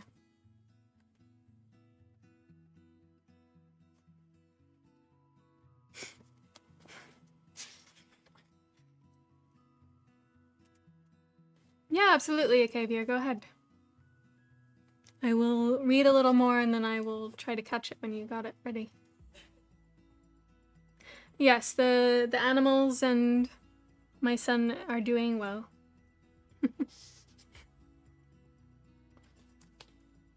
Akavier's snippet from the story is, I didn't follow you. I knew you needed space. But when I stepped inside, I saw the pieces in the trash. The glow pulled me to them. The aeolith stone you tried to carve. I didn't paste right. Quit smoking cigs 5 months ago after 40 years. Well, that's awesome, Douglas. Good. I'm glad to hear that. I know it's hard, but it's good. Her gaze snapped from the wagon to Brannock. To the wagon again, and then her entire body jolted like someone had lit a fuse into her boots. No, nope, absolutely not. Everyone jumped, even Garen, who had survived cave-ins and storms in Brannock. Merrin threw both hands in the air, spinning toward Brannock with the righteous fury of a 16-year-old who had just realized the universe was trying to steal something from her. "He can't leave yet," she shouted, pointing at the wagon like it had personally insulted her. "He doesn't even know how to drive this thing. Do you want him tipping it over on our first turn? Do you want him running into a tree? Do you want him taking my bestie with him while he does any of that? And another thing," she said, spinning toward Tessa with wild, frantic affection. "I have a birthday party to throw for my new twin. Do you hear me? A party. With food and decorations and probably something that explodes. I am not letting him take her away before I do that." That's funny. First couple of months are the worst, since it has gotten easier. Good. I think it is one of those things, because it's a habit. It's really difficult from the onset, but then as you get yourself doing different habits, it fades. But I imagine it takes a long time. I think my mother only stopped smoking long enough for my younger siblings while she was pregnant.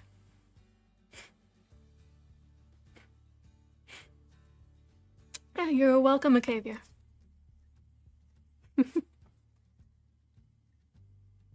Right.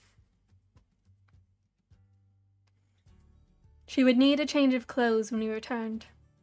As we made our way down a path between neatly clipped hedges of yew, toward a small grove of bare-limbed hazel trees, I observed that they were indeed guards. There was no leaping out, as Deirdre had put it, simply a discreet presence at a suitable distance. Men in green, well-armed and silent. One might be allowed to wander, but not unwatched. It was for our safety, I supposed. Still, it riled me. I thought about Carrie, and the way Derek and I had clambered around the cliffs like little wild goats, and scampered back and forth in the path of the advancing tide. And never a thought given by our own folk as to whether we might be safe, or when we might come home. They knew we would be safe because we were together. My heart ached with the longing to be that small girl again. But there was no rewriting the past. There was no stopping the turning of the wheel. Deirdre wanted to climb trees. She tucked her skirts into her belt and hauled herself up with impressive agility and an unladylike display of leg. Immediately, Eilish was clamoring for a boost up. "Babies," scoffed Clodagh, as she lifted her small sister to reach the bottom branch. But the glint in her eye meant she was not to be outdone by her twin, and soon the three of them were scrambling about like squirrels, and swinging perilously from the leafless branches. Sybil was seated on a flat-topped rock, near where the rain-swollen stream came down into a small round pool. Today the water was coated with foam, the current strong, even in this place of temporary repose. Sybil sat cross-legged, her hands still in her lap, her back very straight. It was a pose of meditation, like Connor's. Her gaze was fixed on the water. I settled quietly on the rocks beside her. Some time passed. Sounds rose and faded. The laughter and the shrieks of the others. The creaking of branches. The calls of birds. The voice of the water itself as it cascaded down into the receiving cup of the pool. The sun showed its face abruptly between the clouds, and light touched the surface of the water, piercing, dazzling in its pure brilliance. The froth of bubbles turned to gold. The wet rocks gleamed. On the other side of me, someone was squatting. Someone about the same size as my cousin, but covered with feathers. Somehow it was possible to speak without making a sound. You again. Disappointed? Who were you expecting? I did not come out here searching for otherworld beings. Uh-huh. If the voice of the mind could express disbelief, this was what the creature conveyed. And I did not come to your call, but to hers. My cousin's. She called you. She opened the way, so I could cross over. What she sees is something else entirely. She looks in the water. She sees what will be and what may be. I'm here for you. Why would you seek me out? I was confused enough already. The last thing I needed was another cryptic dialogue that posed more questions than it gave answers. You're mixed up. I feel it. You've lost your way, if you ever had one. And you don't know who'd ask for directions. I need no directions. I find my own way. My father taught me to solve my own problems. And you will. We've no doubt of that. But you're wasting time. What about a little advice? Your advice? I think not. I don't even know who you are, or what you are. The small owl-like creature ruffled its feathers, dislodging one or two of them, which floated through the air before me, delicate, tawny fragments like autumn's last skeleton leaves. On my other side, Sybil still sat motionless, clear gaze fixed on the water. What I am, echoed the creature. What we are. We have a look at us, Vanya. If you can't guess with that head full of druidic lore, your education's been wasted. Us? I asked. And as the voice of the mind spoke, I saw without opening my eyes a movement of the landscape. A changing and unfolding as if the streamlet, the great boulders, the crevices of the earth wrinkled and shifted to reveal what had been there all along, if one had only known to look. They gathered around me in a circle, silent. None was taller than a half-grown child. Each was different. Each in some way resembled a creature. A frog, a squirrel, a piglet, maybe. Though some seemed as much like small plants or bushes as anything. Each was uniquely itself. They were not animal. And they were most certainly not human. I looked closer. There was one with a single eye in the middle of its forehead, and one had but a single leg, and hopped along on a small crutch fashioned of birchwood. One had deep wrinkles over its whole body like an old dried-up apple, and one seemed covered from head to toe in gray-green fuzzy moss. You have to head out now, Esther. All right. Thank you for coming in. Good night, and hopefully we will see you again soon.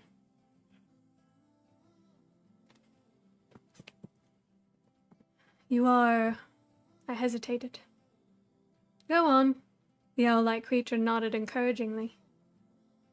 Who were the first folk in the land of Erin? You were, I ventured. There was an approving chorus of chuckles, murmurs, hoots, and growls. We are the old ones. It was the mossy rock-like creature that spoke. Its form was solid, without discernible limbs, and yet it had a face of sorts, a crack of the mouth, and reddish lichen patches which might have been eyes. We are your ancestors. What? I almost spoke aloud, so taken aback was I. You? How could that be? There was a ripple of laughter around me. Sybil did not stir. Your ancestors and your cousins, but she does not see us. What she sees is quite other. You seem shocked. The owl creature fixed its large, round eyes on me. You never asked the druid for the story, did you? What were you afraid of? The story tells of a union long ago between a man of the Gales and one of our own. The line of 7 waters sprang from that coupling, and you are a child of 7 waters. I don't think so, I frowned. I was not raised to love the forest as these folk do. My path is different. There was one creature here that seemed made of water. Its form changed and flowed within itself as I watched, and through the shifting fluidity of its shape, I could see the rocks and grasses beyond. Its form was not unlike that of a small child with fronds of dark pondweed for hair. "They all come back." Its voice was like the babbling of a brook over smooth pebbles. "The children come back to the forest, but it's not enough. Not anymore." "You have come back," said the owl creature. "You may wish to deny it, but you are one of us." "That's nonsense." They were trying to trick me, trying to make me reveal my purpose here. "I'm a mortal girl, that's all. I am part Irish and part Briton, a mixture. I'm as far from you as a stray dog is from the mysterious patterns of the stars. Wasn't that it? Ah, now I've made you angry, and I've proved my point." "What point? What do you mean?" "See those little flames that flicker across the surface of your hair when you lose your temper? I don't know any mortal girls who can do that trick. Now listen, we know what you are." Oh yes, the conversation was beginning to alarm me.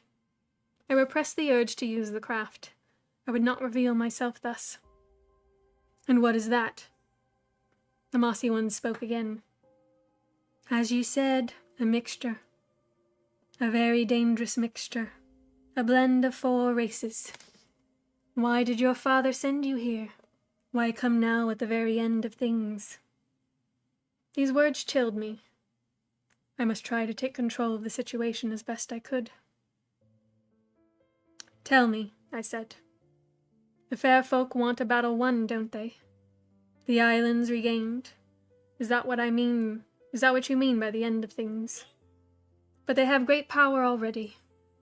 Are not the Tuatha Dé gods and goddesses, able to change the patterns of wind and wave, able to strike down whole armies and to rout the strongest of opposition?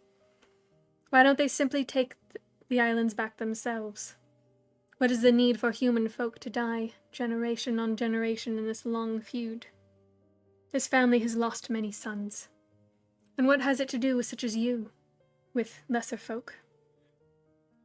There was a humming and a whispering and a muttering all around the circle of strange small beings. Eyebrows twitched, tails swished, feathers were ruffled and noses wrinkled in derision.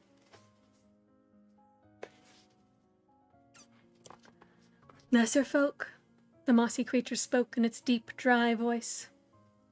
"They thought us lesser when they banished us to the wells and the caves and the depths of the sea, to the wild islands and the roots of the great oaks. But we remain despite all. We remain in our wise. Times change, daughter. The order changes. It is thus with the Tuatha Dé. With the coming of the sons of Mil, the star began to wane. A measure was set on their days.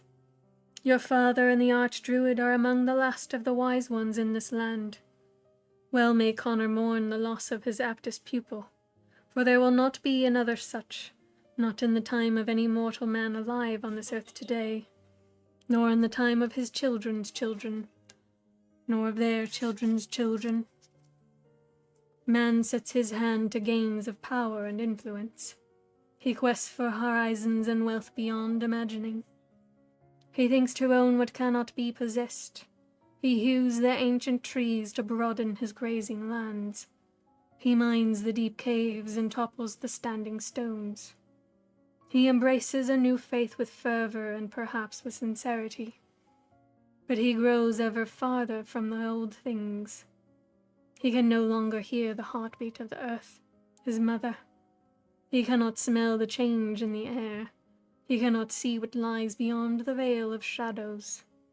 Even his new god is formed in his own image, for do they not call him the Son of Man? By his own choice he is cut adrift from the ancient cycles of sun and moon, the ordered passing of the seasons, and without him the fair folk dwindle and are nothing.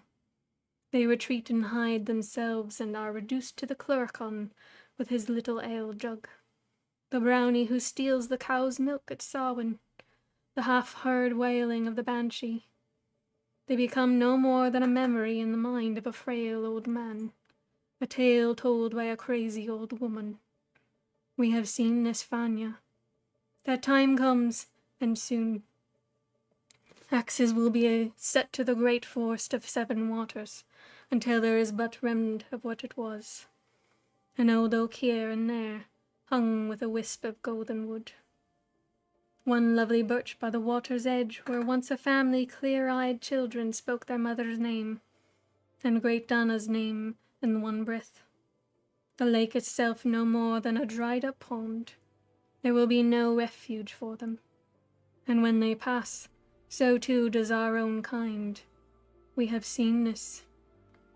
The calm, measured words chilled me to the marrow. Can't this be stopped somehow? I asked. We have seen it. It is what will be. In such a world there is no place for us. Around me the creatures sighed as one. Then why is it so important to win back the islands?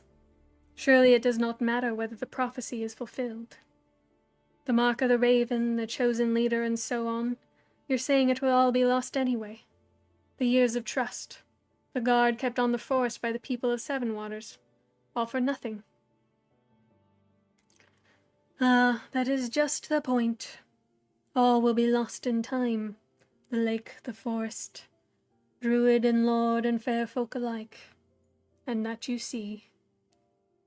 It is the unseen that must endure, the seed that waits within the shriveled fruit of autumn, the jewel held safe within the silent stone, the secret hidden deep in the heart, the truth carried strong in the spirit, when the islands themselves are no more than a memory for humankind. That kernel must survive. For this reason the battle must be won, the islands reclaimed before it is too late. All must be played out in accordance with the prophecy. That is as the goddess herself decrees. The islands are the last place. There is preserved what is most precious. There it is guarded until the wheel turns and the time comes again when man hears the heartbeat and tunes to the life within. In the coming of the child of the prophecy comes the keeper of truth, the watcher in the needle. This must unfold, or we are all lost indeed. Believe me, the Tuatha Dé would not seek to help the human folk unless they must. It hurts their pride sorely to be forced to demean themselves thus, but it is only through humankind that the prophecy can be fulfilled and the mysteries kept safe. Just a moment. The watcher in the needle. I don't recall any mention of that before. What does it mean? You speak in riddles. The mossy being widened its crevice-like mouth at me. Perhaps it was trying to smile. You should be used to that, child. Isn't your father a druid? We cannot tell you what will come to pass, said the owl creature. Prophecies and visions are never as simple as they seem. There's a battle and blood and death. There's sacrifice and weeping. That part's obvious to all, but it's not the killing that's important. It's the keeping. The unspoken part. The keeping of truth in times of darkness and ignorance. Without that we are all gone, and you are all right. And you are right. The years of loss and pain will have been for nothing. Why would you tell me this? I was shivering. If these words were true, then the quest my grandmother had set me was surely an abomination. Welcome in, Dexterio Auditore. Welcome.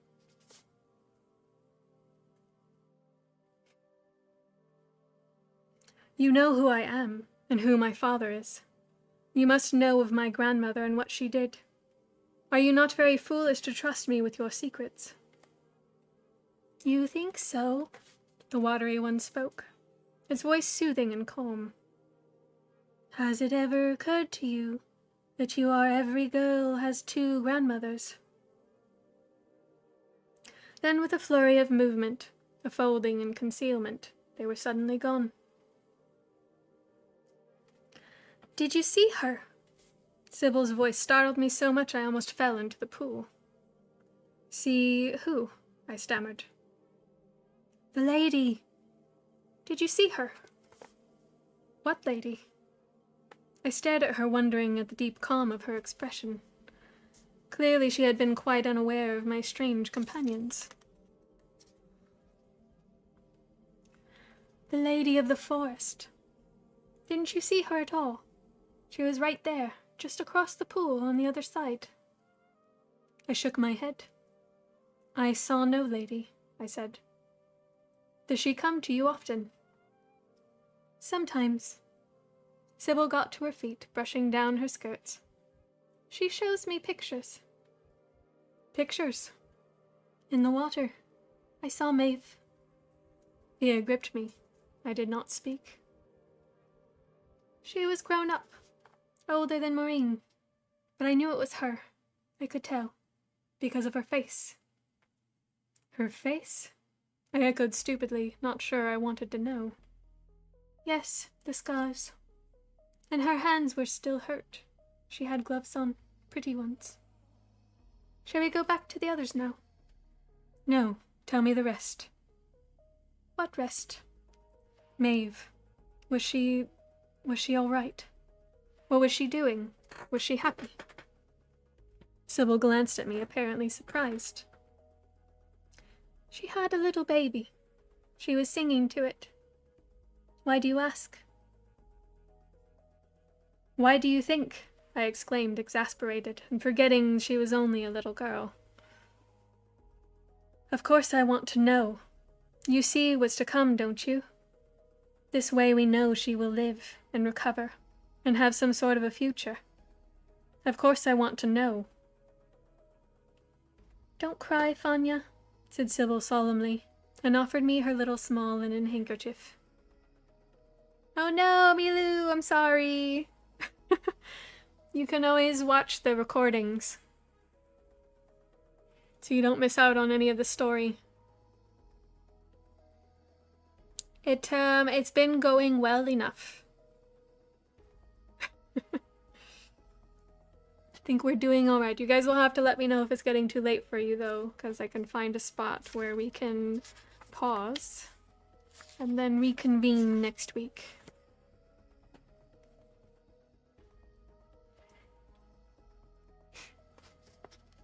I'm not, I said crossly, annoyed to have lost control so easily. Anyway, I could not have cried even if I had wanted to. With our kind, the tears just seemed to bubble up and build up inside, never to be released. An ocean of tears flooding the depths of our heart. The only thing is, she went on as we began to walk slowly back up to the hazel thicket. You never can be sure if what you see is going to come true, or if it's just something that might come true, or it could just be a symbol. You know what that means? I queried, amused despite myself. Like a skull for death, Sybil explained gravely.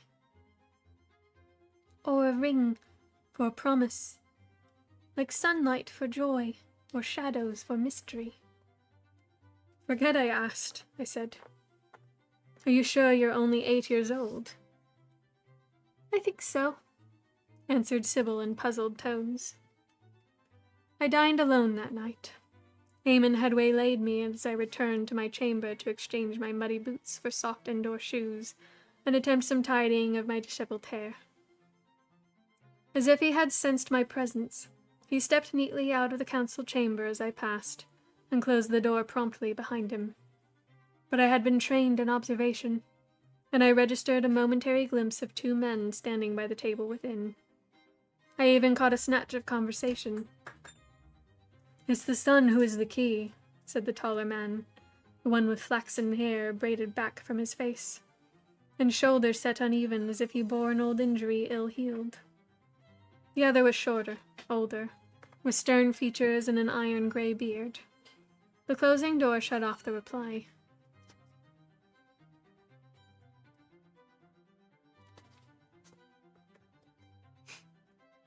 Vanya, said Eamon amiably, looking me up and down. You've been out, I see. Had a pleasant morning. Thank you, yes. His scrutiny made me acutely aware of my flushed cheeks, my wild hair and crumpled gown, and the fact that I was still breathing hard after playing chase all the way back from the thicket. The girls were climbing trees. Did you sleep well? Well enough. Yourself? He grimaced. Rest eludes me these days. It matters little. I suggest an early night tonight, Fanya. I cannot dine with you, I regret. We are in council as long as these men remain here. I must confess to a certain inclination to show you off, but under the circumstances that would be unwise. My guests will be gone in the morning. We might perhaps manage that ride I mentioned, if your cousins will spare you for the day. Maybe, I said, not sure if I was more relieved at the prospect of a relaxed early supper with the girls, followed by a good deep sleep, or alarmed at the idea of a day out in Eamon's company. You're busy. I'll leave you to get on with it then. I turned to go and felt his hand close around my wrist. For a man of his years, he was indeed quick.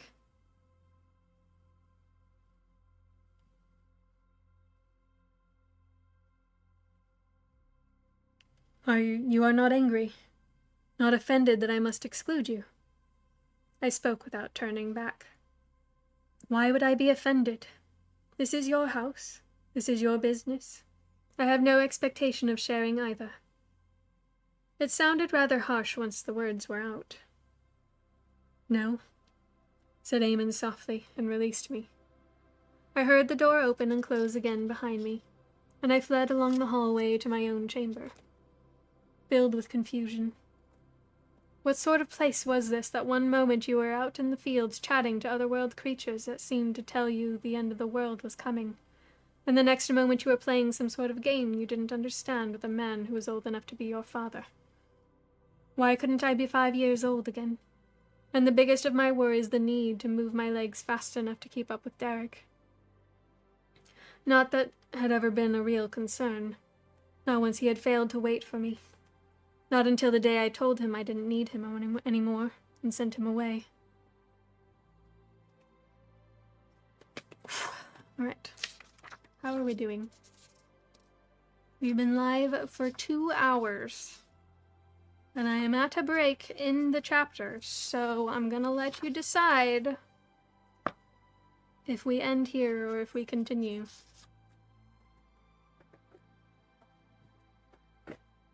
What do you guys want?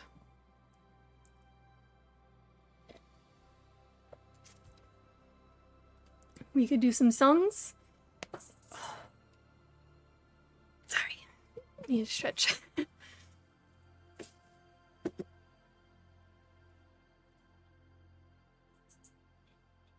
What's up, baby?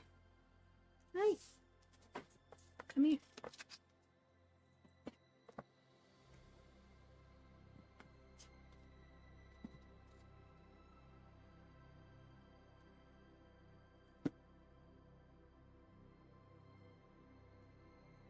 Oh my god. Mouse.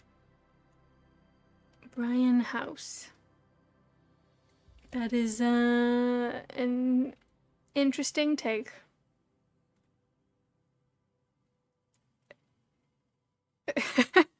Thank you for sharing. You're good with whatever. I'm fine with what everyone else would like. Continue, please? Alright. Bear has decided. Okay. We'll see if we can get through the chapter.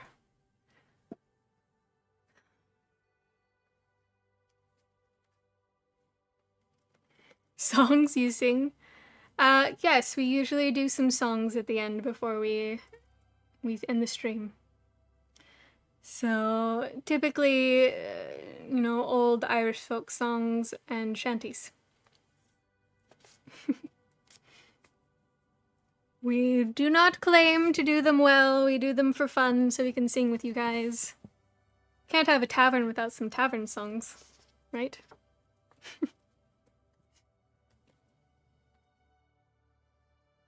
So much for an early night and good sleep. I was tormented by evil dreams Dreams from which I awoke with an aching head and a sweating body. Dreams which I could not remember, save that they left me more wretched and confused than before. All I could recall was running as fast as I could, and never quite being able to reach what it was I was pursuing. The day started well enough. If I had expected to ride out alone, just the two of us, I had not thought logically. There had to be guards, of course, men clad in green tunics who accompanied us in silence at a distance.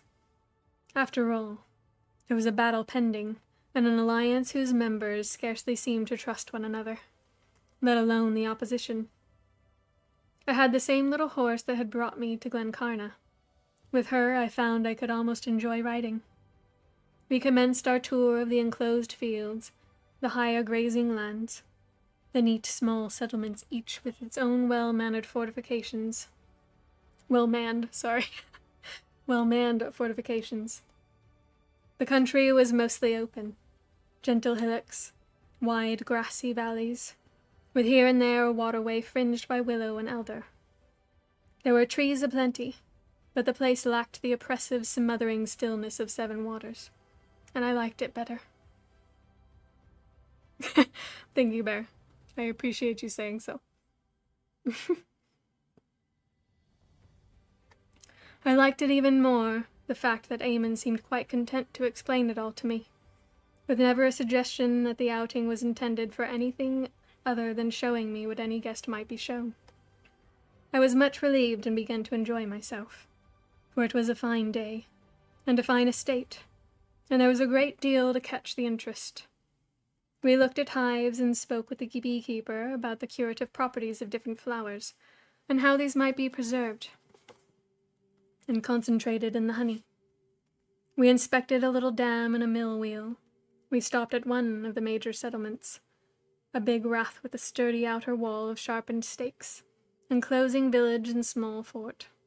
Here one of Eamon's free clients, who was the leader of the community, provided us with a repast of ale and fine loaves and mutton cooked with garlic, and gave us a chance to rest a little.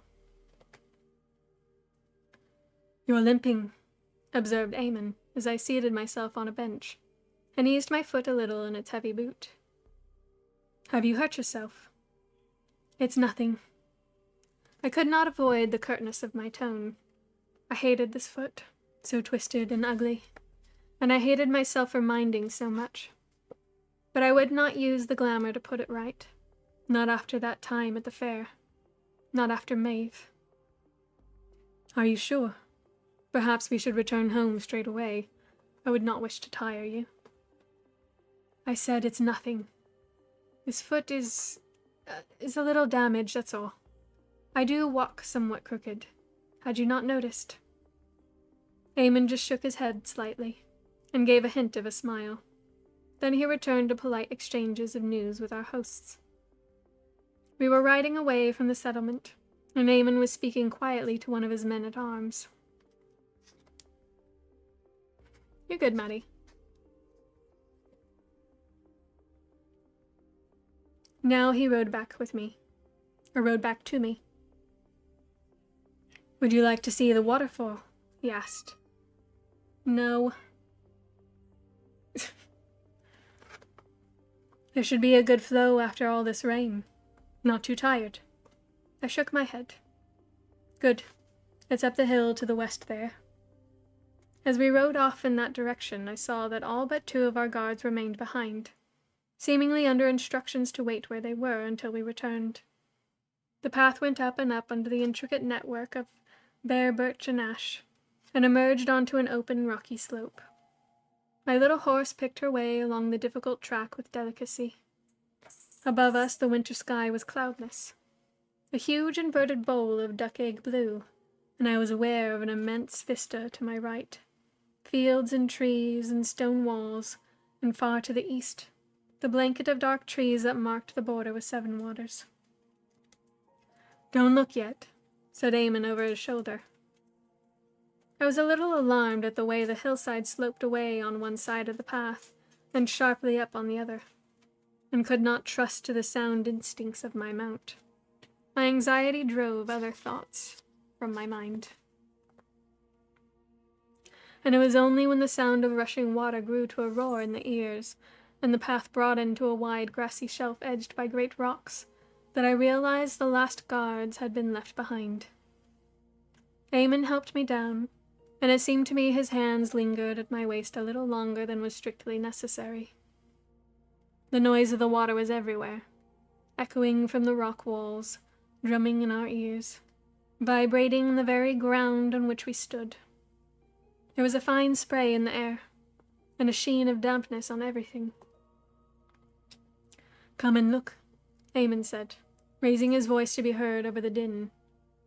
"Over here, but be careful, it's slippery." Standing at a particular point on the slick stone surface, right at the edge of the level area, you could see it. The lip of the fall was just around the corner and about a man's height above us. You could watch the sudden violent descent, a whirling veil of water crashing and splashing its way down and down to some unseen pool far below. The cliff was softened by ferns and mosses and tiny plants clinging to its cracked and creviced surface. I stared at the spilling, spraying torrent, and all I could think about was the ledge and the rock above the honeycomb, and my mother taking a single step into space and falling down through pitiless air to the rocks and the boiling surf below. I thought of the craft and the trick I had learned with a glass ball. Drop, stop, now gently down. Nobody had halted her descent. No great hand had reached out to catch her softly in its palm and set her sweetly back on the earth. Here's your second chance. Now live your life anew. Instead, she had been allowed to go. Perhaps what purpose she had was already fulfilled. To be a rich man's toy. To break my father's heart. To bear a daughter whose mind was as confused and unhappy as her own. Once that was done, what matter if she shattered her poor, beautiful, fragile self on the rocks of the honeycomb? Vanya. Perhaps I had shut my eyes. Perhaps I had been swaying, or my crooked foot had slipped just a little on the treacherous surface.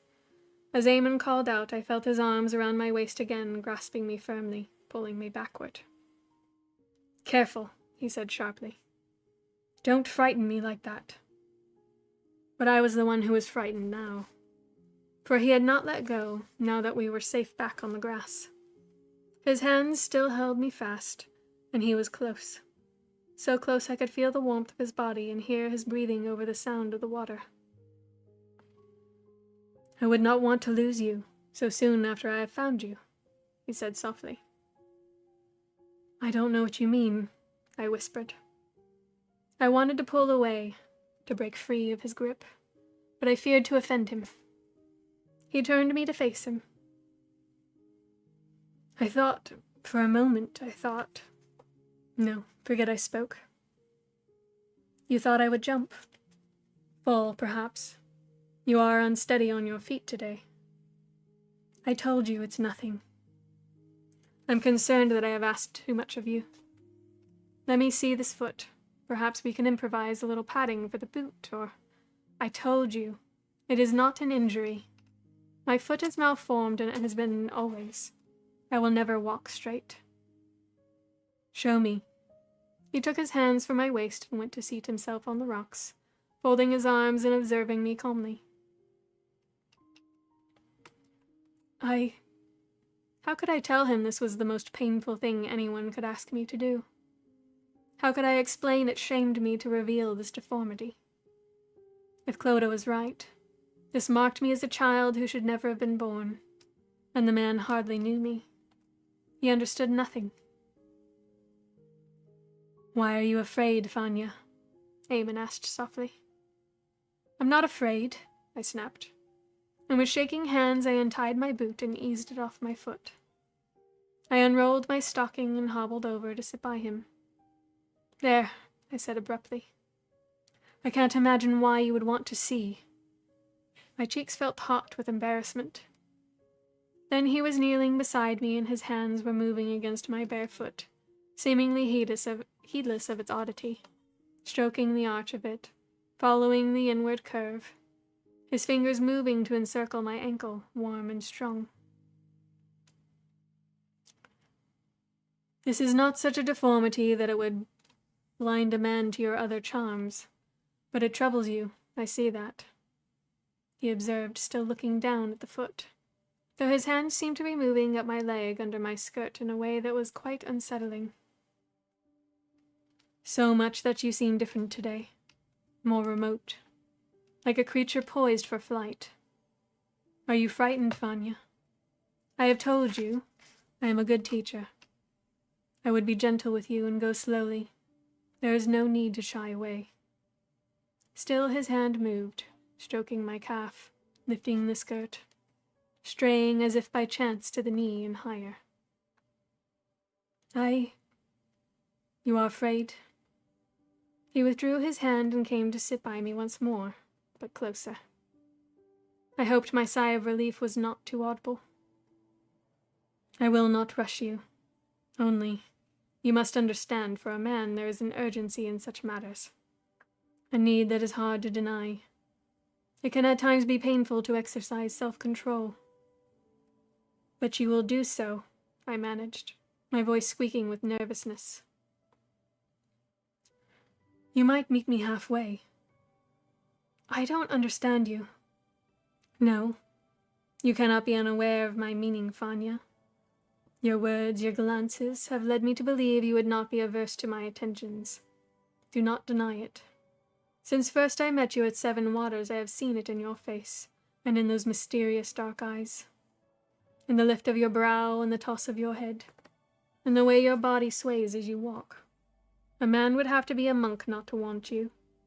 A man would have to be mad, not to wish to touch that snow-pale skin, to feel the purity of that flesh against his own, to look down on you lying in his bed, with only the dark flame of your hair to hide your nakedness, and to know that you were his alone, a bright jewel never to be shared. I have not the strength to deny that longing, Fanya. I must make this plain to you, fear or no fear." I was quite unable to form a reply. My heart thumped with shock. I had done this without even trying. I had made him feel thus without even employing the glamour. Surely I must have misunderstood his words. "I have shocked you, and for that I am sorry. But here there are no prying eyes, no listening ears. You spoke very plainly to me. You seemed to be saying it was time to forget, time to move on. I don't know if I can do that, Fanya, but you could help me. With you I might begin to wipe away the past." I don't think I had folded my arms tightly around me, as if to stop myself doing something I would regret forever. "Come now, I gave you my word. I will do nothing you do not enjoy. You need but tell me and I will stop. But you cannot lie to me. I know you want me. I see it in the way you blush, like a sudden flare of fire under the translucent skin of your cheek. I hear your need for me in your breathing." He was well practiced. Before I could say a word, I was neatly trapped in his arms, my hands against his chest, my legs across his own so that I was almost on his knee, and he was giving me a kiss that seemed quite expert. Not that I had any grounds for comparison. It was a kiss that began gentle and became harder. A kiss that started with a soft meeting of lips, and grew into a wet, intimate probing of tongues, a hungry, suggestive kiss that left me breathless and shivering. Under my hand his heart was racing, and his own hands were moving adeptly, one on my back holding me to him, the other on my inner thigh. There were some very odd sensations in parts of my body I did not want to think about, and the touch of his fingers made me gasp and shudder. "Fanya," he murmured, "come closer. Put your hands on me, sweetheart. Put your hand there, let me show you." And suddenly grandmother's teaching was no help at all. Indeed, so shocked was I that I could scarce remember a word of it. I simply knew this was wrong. It was so wrong I simply could not allow it to happen. To scream or fight would be undisciplined and give great offense. I made myself focus, made myself treat this as a puzzle to be solved, while his hands caressed my body and his lips strayed to my ear and to my neck, and down toward my breasts. I could feel under my hand that part of his body had urged me to touch. It was interesting how it changed under my fingers. I was not ignorant of such matters, despite my strange upbringing. Once at the cove, I had seen a mare brought to a stallion, had observed the act with a great deal of wonderment, and decided it did not appear very enjoyable, for the mare at least. I had been aware, in Dan Walker's encampment, of secret trysts in corners, under blankets or out in the night beneath the trees, of sounds and movements one learned to pretend to ignore. But now, with Eamon's body hardening against me, and his breathing becoming harsh and uncontrolled, and his hand untying my bodice to bare my breast to the winter sun, I knew I must make this stop. Eamon was reaching to undo his belt. He was pressing himself against my hand. Sir, you need to get down. No, you can't eat that. You can't. Stop it. Come here. Thank you. Yeah.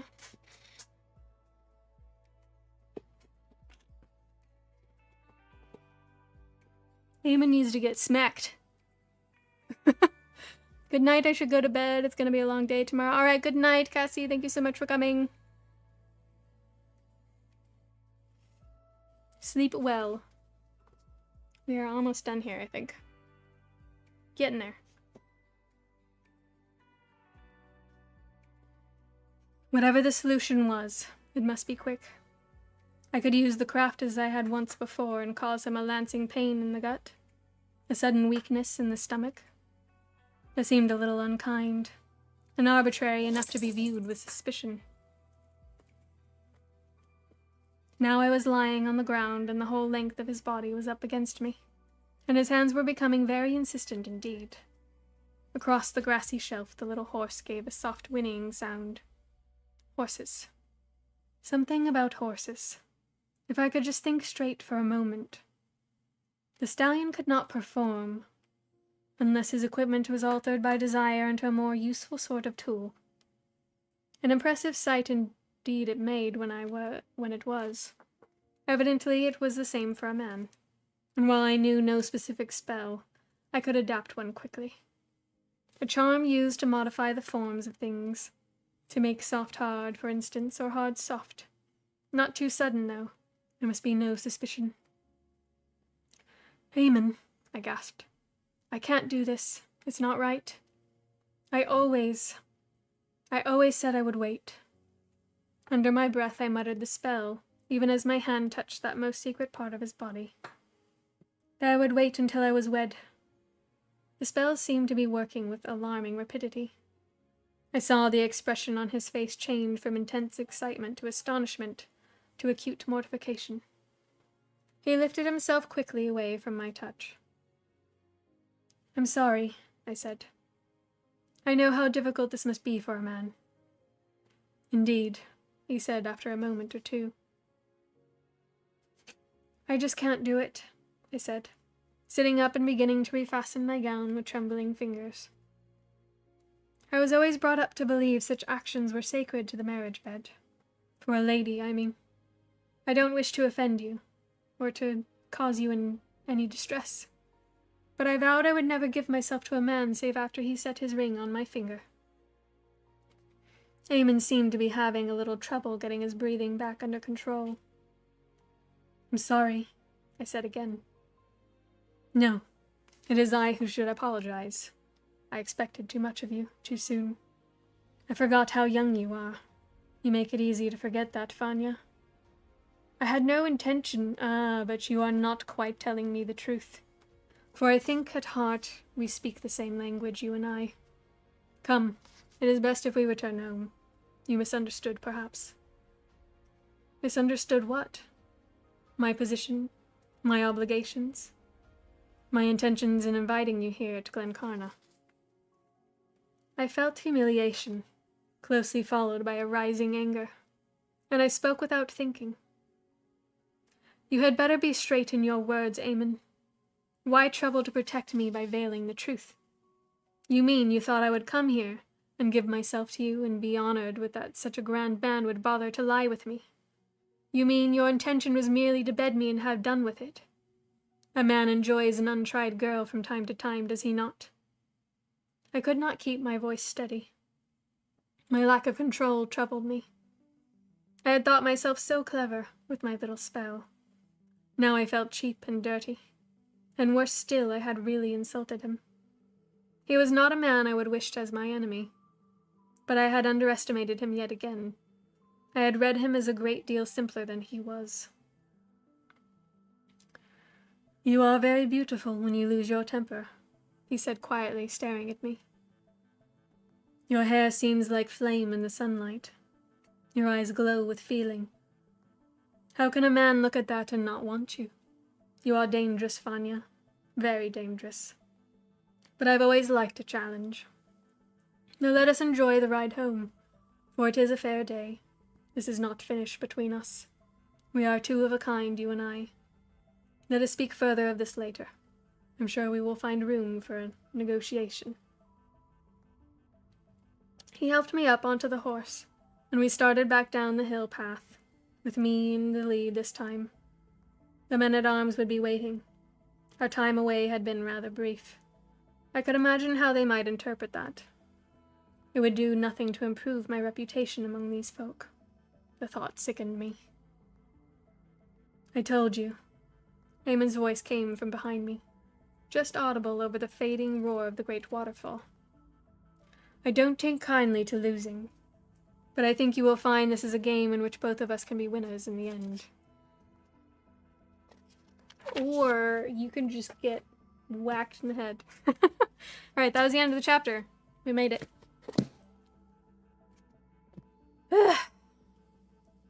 Eamon needs to stop being a creep.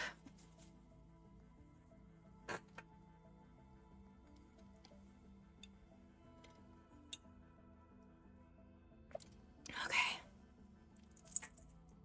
Boo-boo.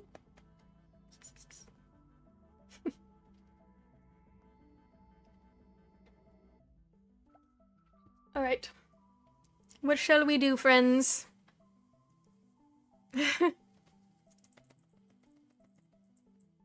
Goopies in your eye?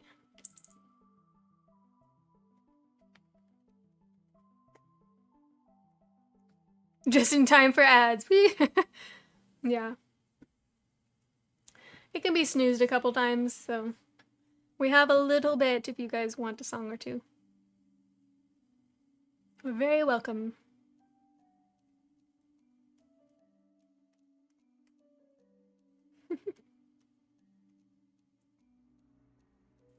Kitty.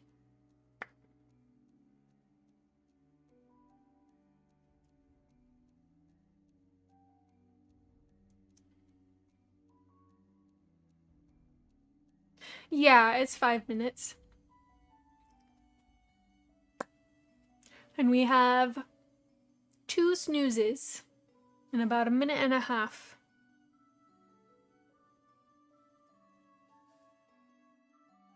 I exist in the kingdom of coffee. Lover Wreck by Gaelic Storm. Do I know that one?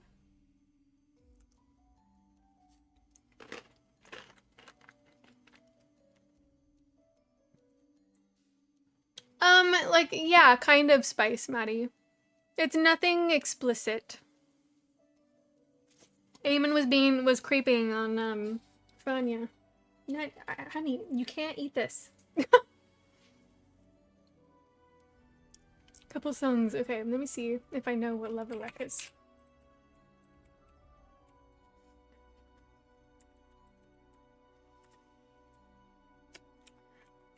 We do have a song suggestion channel in our Discord.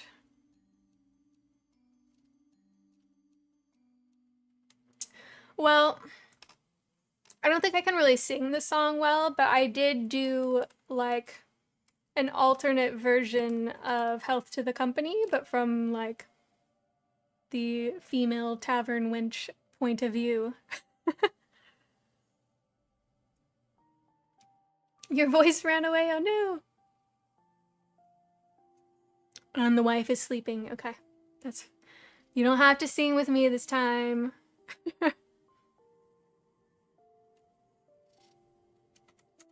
See.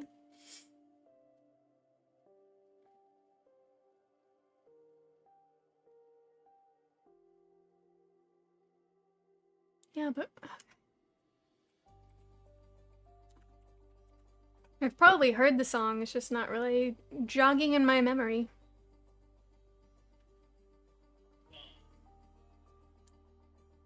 So we'll have to save it for next time, because I need to listen to it.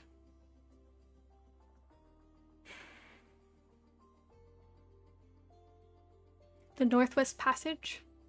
I think that's another one. Northwest Passage.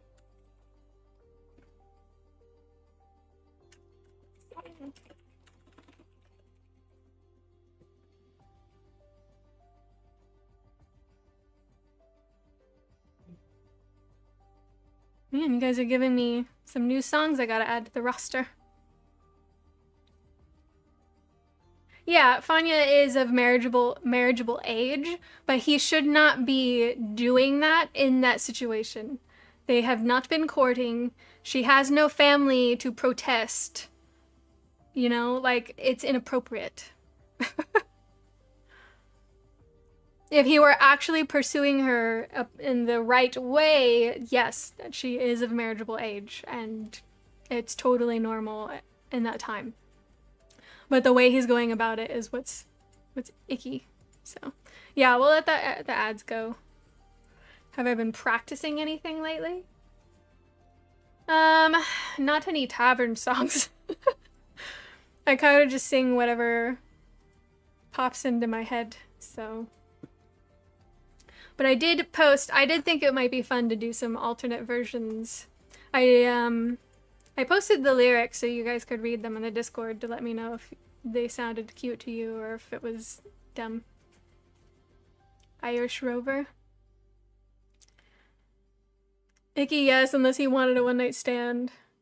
Well, but like, you know, he was not making his intentions clear. It did not sound like he was saying like, hey, I would like you to become my wife. It's just more like he was trying to fulfill the carnal desires, you know what I mean? You know what I mean? Yeah, he should be talking to the uncle for sure. It is not appropriate.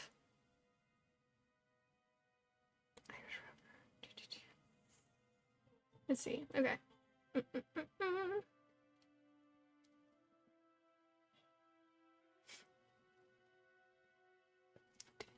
Pause these. Yeah. And I mean, you know, she's young and naive. He is taking advantage, right? Being a jerk.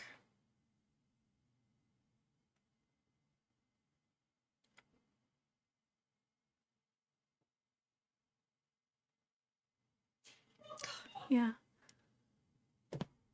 Okay, let's see.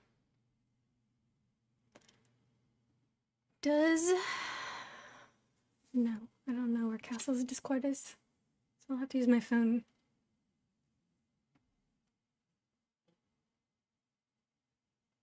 Yeah. Yeah, I know.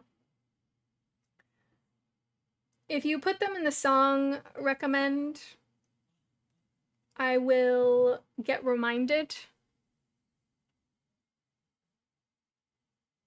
This is where a poniard would come in very handy. What is a poniard? Here's the music one. There we go.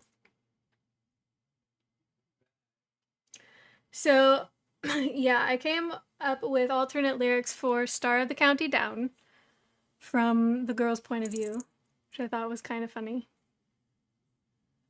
Tales of Luria, well, he's been not feeling well, Maddie. I didn't see them in there. I see Accidentally Scotland from Hooper.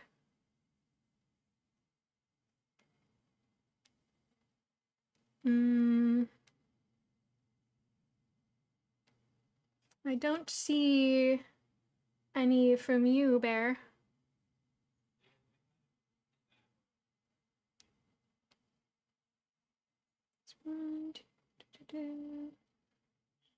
Yeah, I don't think I see anything from you. Unless you mean, like, did you send me a direct message? Is that what you meant?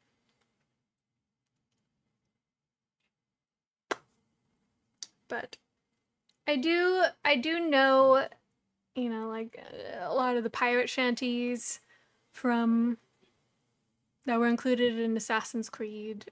I know Molly Malone. I don't know that one either. Dang it, Douglas, you're gonna have to just have like a whole list of things I need to add. Like, these are all songs that Castle probably knows. Maybe that was back in the guild. That is very possible, Bear. That is very possible. We lost a lot of stuff after they shut down Gilded. Okay.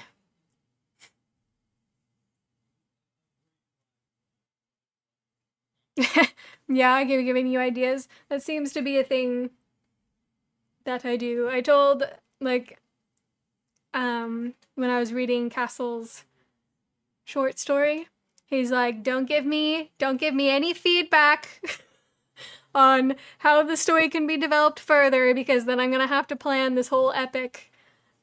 Just tell me if it sounds okay. I'm like, all right. I do know Anne Bonny, yes. I'll make a new list for Discord. Okay, that would be very helpful, thank you. But yeah, if you want a pirate one, we can do Anne Bonny. Where'd you get these ideas, Oonagh? Yeah. My brain is just like that. It's just the way it works.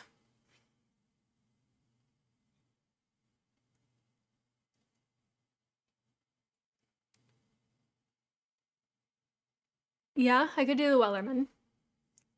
We can do the Wellerman. We have to pick one that Douglas wants because he's new. This will be your welcome to the tavern. I mean, yeah, as long as it's helpful, Maddie. Okay. Ready? There once was a ship that put to sea, and the name of the ship was the Billy of Tea. The winds blew up her bow, dip down, blow, my bully boys, blow. She had not been 2 weeks from shore when I need to probably get glasses now, I'm sorry. I'm gonna make this bigger. You don't have to pick any for me. No, it's fine. I just need to be able to read. She had not been 2 weeks from shore when down on her right a white whale bore. I think that's just wrong. The captain called all hands and swore he'd take that whale in tow. Soon may the Wellerman come to bring us sugar and tea and rum. One day when the tonguing is done, we'll take our leave and go. I can't do it, that leave. I remember I don't really do this song because I don't have the range. I have to just try. Oh, that's funny, Maddie, yeah. Since it was brought up. We'll take our leave and go. These are the wrong lyrics again. I remember. This one's dumb. I need to find a different one. This one maybe.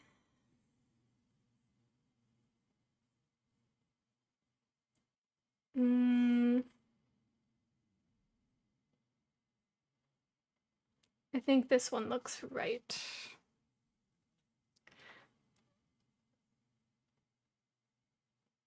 Yeah, it was gibberish. That's why I'm getting stuck. I'm like, this is...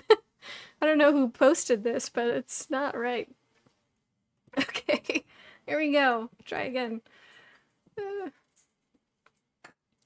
Before the boat had hit the water, the whale's tail came up and caught her. All hands to the side harpooned and fought her when she dived down low.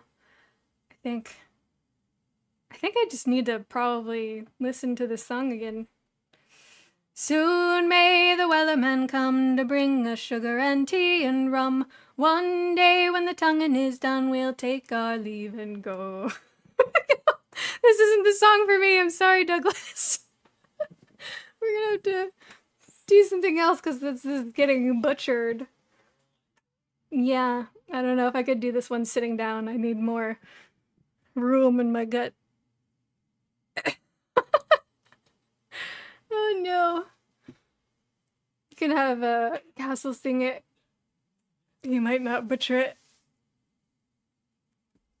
We can do Anne Bonny. I think we can do Anne Bonny, okay.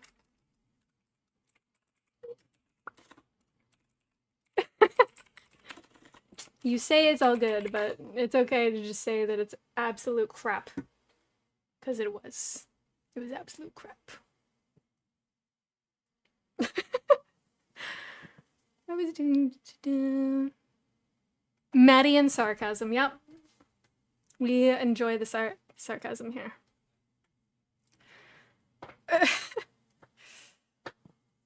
Alright. This is Carlene's version of Anne Bonny. I need some instruments. It'd be a lot better, but 'tis what it is. Oh, I'll tell you a tale of a pirate queen, a she-wolf who reigned the Caribbean Sea, with a pistol ready and a cutlass keen, the villainous, infamous Anne Bonny. Born in Ireland scandalously, bastard daughter to a prosperous lawyer, shunned suitor in society for the love of a pirate boy. So Calico Jack and our Anne Bonny, passioned lovers, villainous plunderers, sailed off for a life of piracy on a ship, the Revenge, ahoy! Oh, I'll tell you a tale of a pirate queen, a she-wolf who reigned the Caribbean Sea, with a pistol ready and a cutlass keen, the villainous, infamous Anne Bonny. But this was the 18th century, where men made knives and women's made wives, so Anne disguised herself to be a deadly pirate boy. Oh, she plundered and murdered and raided the sea, with cannons roaring, pistols warring, she ravaged galleons mercilessly. Oh, Anne Bonny. Then a fellow pirate caught a glance, her naked chest, a woman's breast. So she drew her cutlass and took a stand to be Anne, a pirate queen. Oh, I'll tell you a tale of a pirate queen, a she-wolf who reigned the Caribbean Sea, with a pistol ready and a cutlass keen, the villainous, infamous Anne Bonny. And that's when Anne met Mary Read, a pirate siren, a female tyrant. Together they terrorized the sea, a buccaneering team.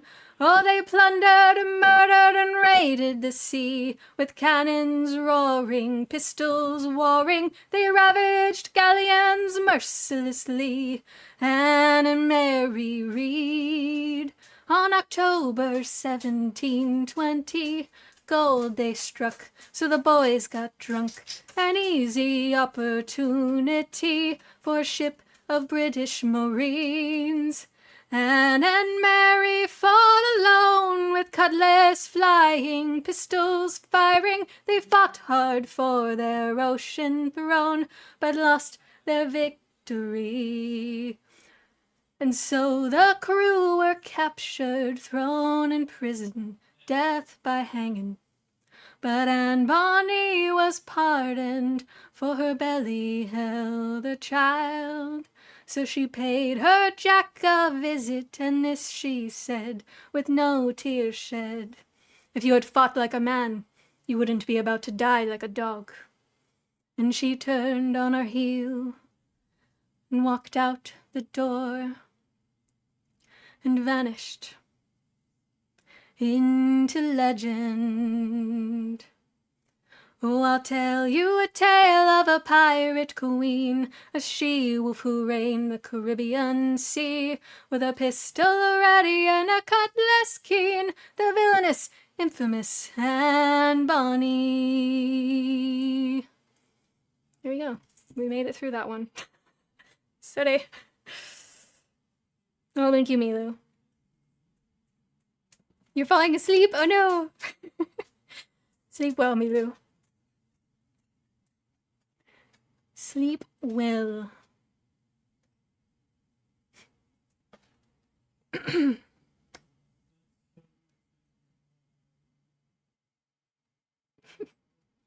Thank you, thank you. Do we have another that we want?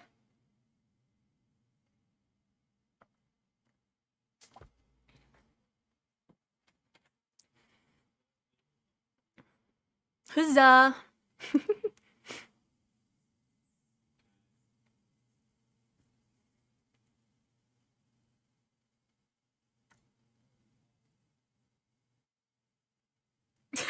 That's funny, Maddie.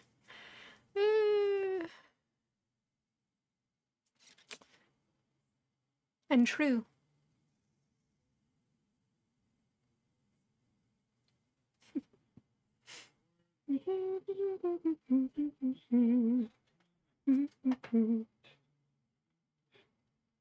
I wouldn't mind hearing Into the West. All right. We can do Into the West. Mary Beth is usually in here asking me for that one. Well, thank you, Teresa. Hello. What do you there?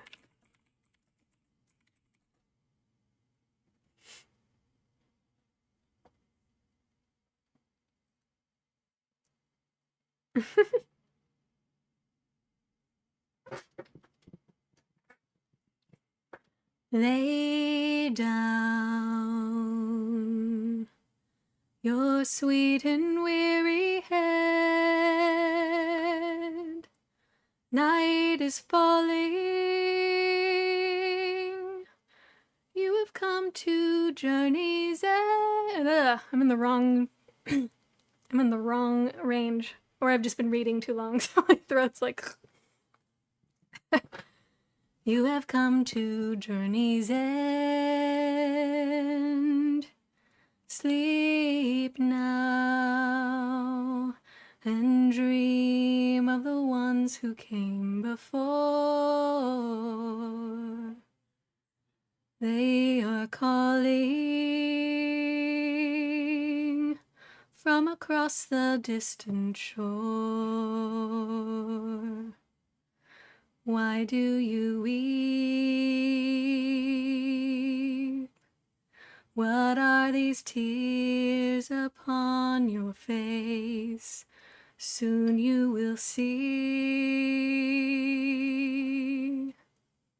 All of your fears will pass away, safe in my arms. You're only sleeping. What can you see on the horizon? Why do the white gulls call?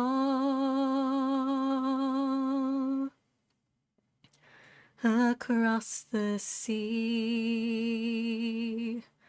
a pale moon rises. The ships have come to carry you home. And all will turn to silver glass. A light on the water, all souls pass. Hope fades into the world of night, through shadows falling. out of memory and time. Don't say we have come now to the end. White shores are calling. You and I will meet again, and you'll be here in my arms, just sleeping. What can you see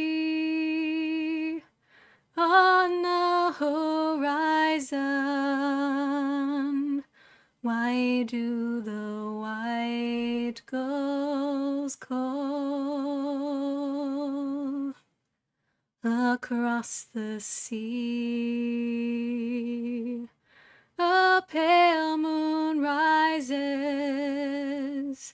The ships have come to carry you home, and all will turn to silver glass. A light on the water, gray ships pass into the west. I don't know if I could do Savage Water tonight, Maddie. Like, clearly my throat's not, it did not do well this evening. So, don't know. I think that could end up sounding raspy.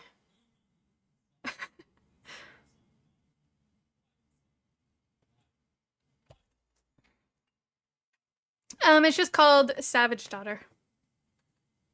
I'm sorry, I guess I meant Bear. I thought it was Maddie. Brought it up. You didn't, it was Bear, I'm sorry. I saw it from the corner of my eye, and you're usually the one asking for Savage Daughter, so it's just how my brain saw it.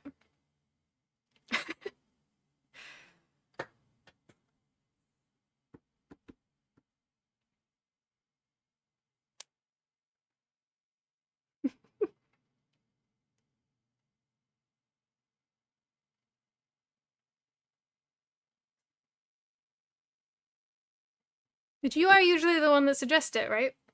Am I wrong?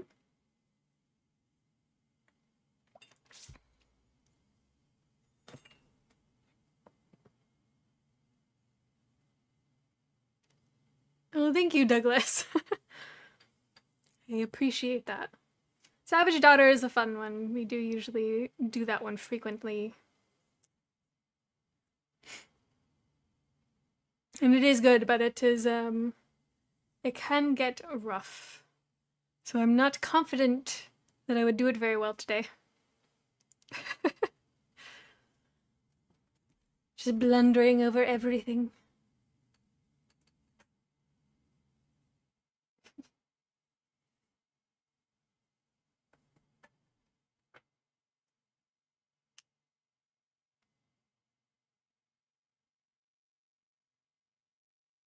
I thought I might be down by now. I'm gonna end up editing videos late tonight.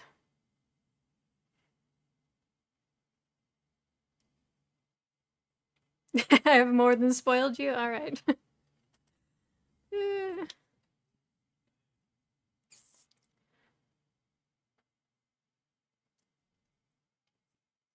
Did everyone have a nice Valentine's Day?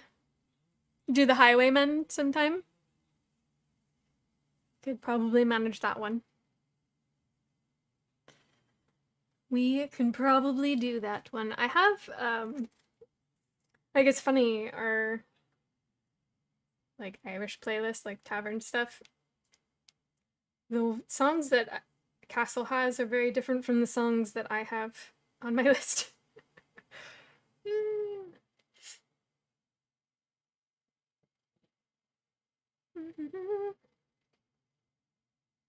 I'd like to do the Willow Maid.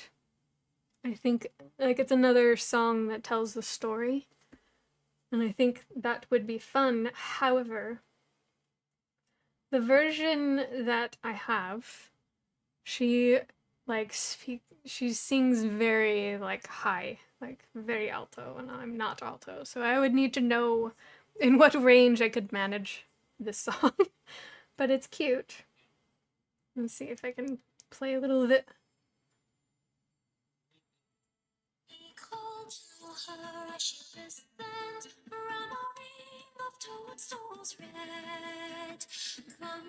She has like a very soft voice, right? Very, very airy fairy. I do not have an airy fairy voice. I'm like my voice, it can be described as high, but doing that very, very high pitched is not within my repertoire, one might say.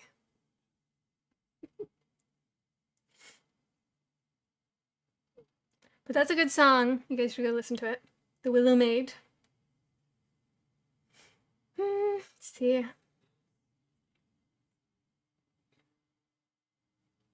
I think Castle and I should probably do Doulamon because that's kind of a classic.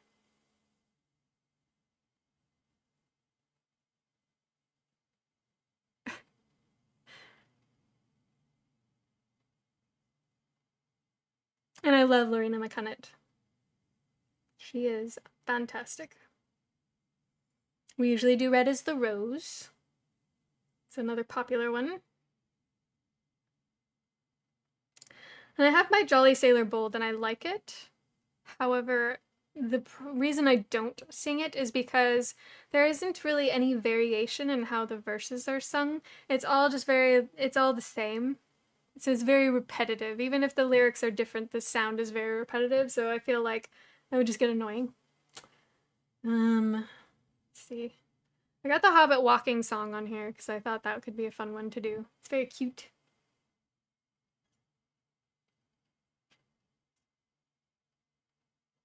Shularoon is another favorite of mine.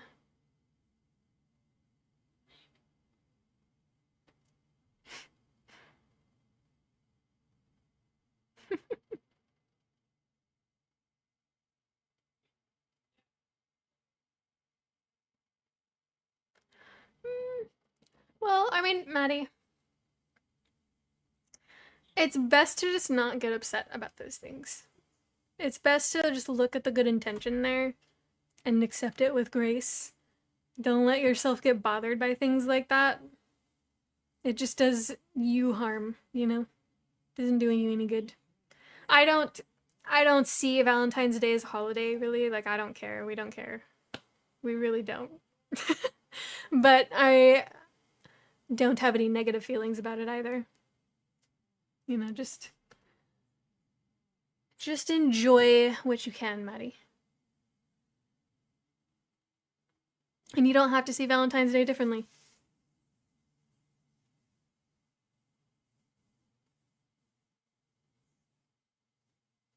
Accept the gift.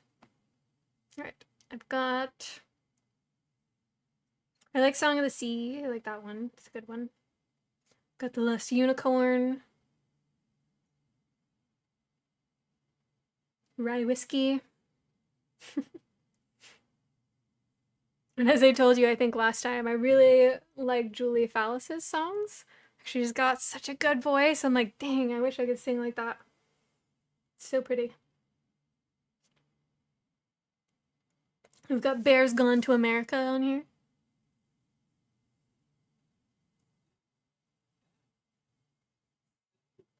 Well, don't be like that, Maddie. As a mom, I would be like, wow, rude. I got you something and you're gonna be like that. Just saying. Just saying. And then I have this song from Before Us that Mary Beth asked me to learn. But she's not in here, so we'll save it for next time. Oh, you've supported a friend's photo shoot? That's nice.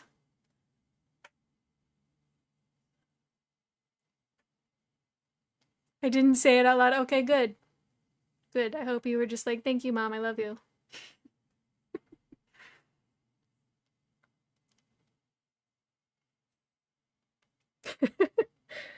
It's funny. Like, Castle will also tell me stories where it sounds like he said a thing to somebody, and then when I retort and saying like, "Oh, you probably shouldn't have said that," you're like, "No, I didn't actually say that." And I'm like, "Well, you need to clarify." Then I wouldn't get on your case about it. It's funny. Like, no, this is what I was thinking. It's your time to step away. All right, go to sleep, Frost. Thank you for coming in. Of course, we are glad to have you. Have a good night.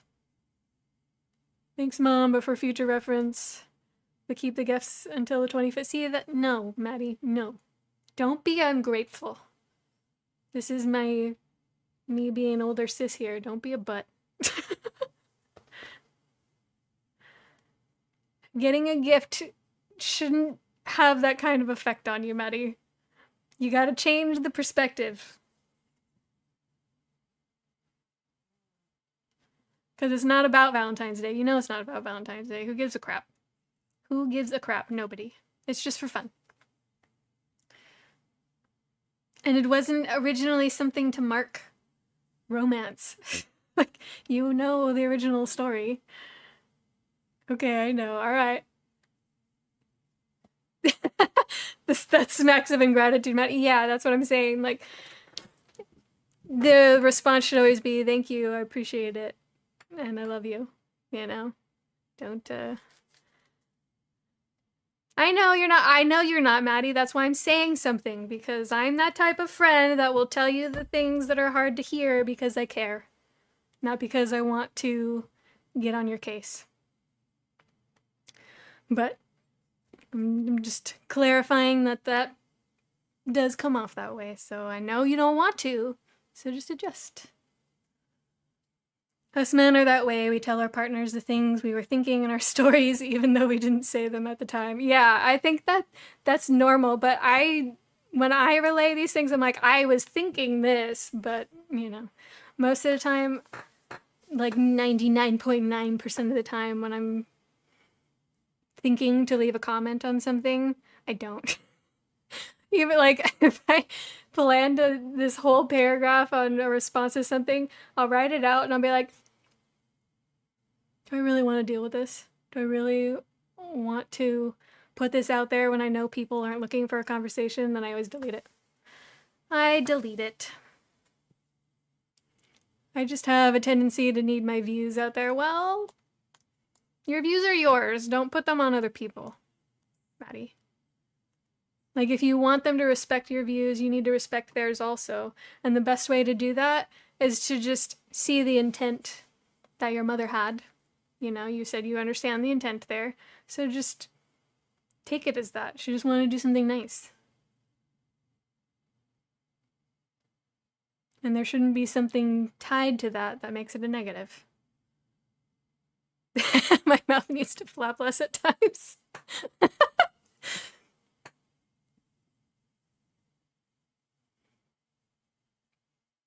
Yeah, don't make it a negative. You know, there's very little positivity in the world. Don't go out of your way to create more of the negative, you know?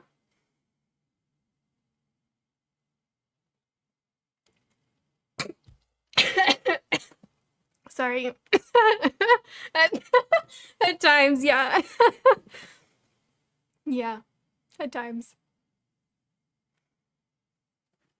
Some days are worse than others, I guess is what I meant. But it goes back to that conversation we had before, Maddie. Like, you decide if you're offended. You decide how you react to a thing and how you feel about the thing. Not anybody else. It's not their responsibility. If you don't want them to have an effect on you, you have to choose for that not to have an effect on you. I don't know how to respond now. I mean, just don't take it in a bad way. Like, I just want to help you out here. You're good, Bear. You're good. It's just true. It's true. Sadly. But that's life, you know. That's life. We gotta weather the storms and not add to the all the crap. My brain just blank screened. Well, you know. It is hard. Not saying this to bash on my own mother, but I grew up like thinking that her negativity and complaining was normal.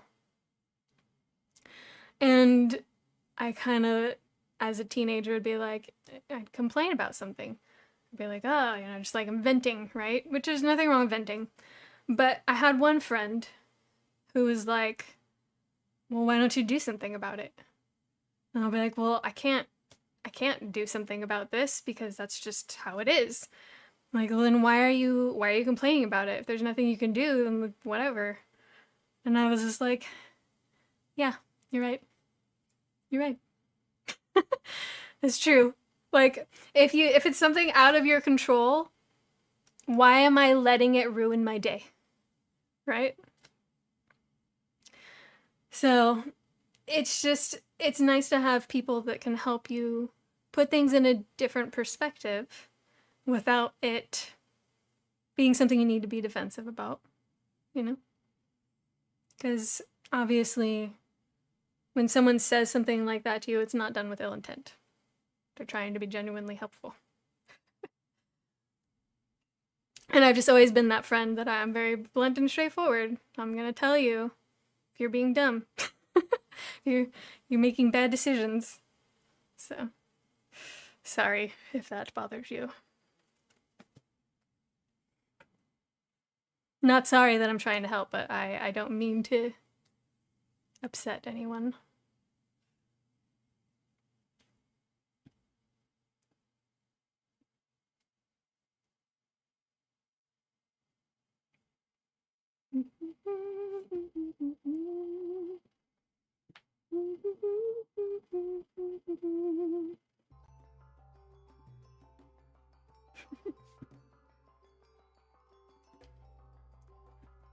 All righty, my friends. Are y'all tired and ready for bed?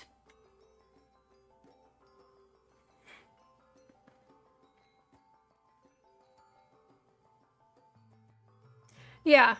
And I totally see that, Maddie. Totally see that.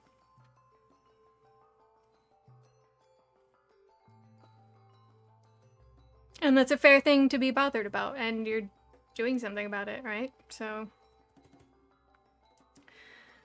But there are definitely things that you have control over, like how you accept your mother's gift. So just be a nice son and accept it graciously.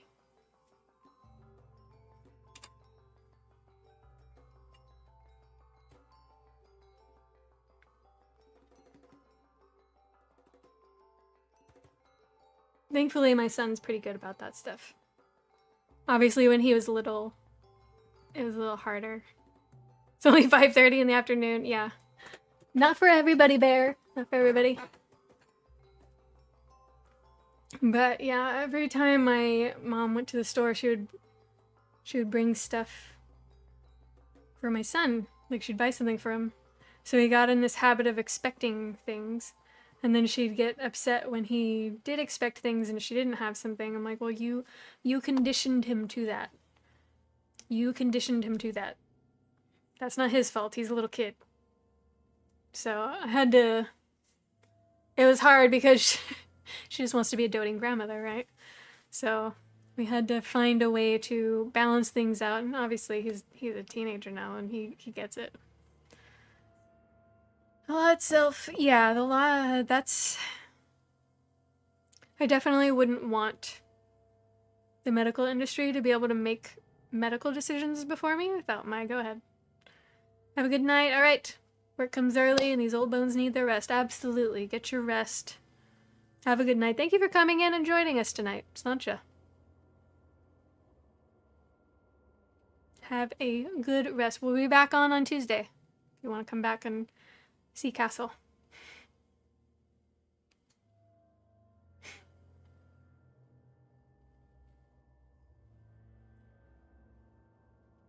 Good night, good night. Yeah, Maddie, I agree. The lack of consent thing is very concerning. It's very, very concerning. Especially when they have protocols for assisted unaliving, you know, for, like, ridiculous things like poverty. Like, I understand it when somebody has got, like, a terminal illness. I'm not so on board with the, like, oh, you're poor. Why don't we help you not live, you know? I don't like that. But that's my opinion. I don't want to... I'm not telling what y'all feel.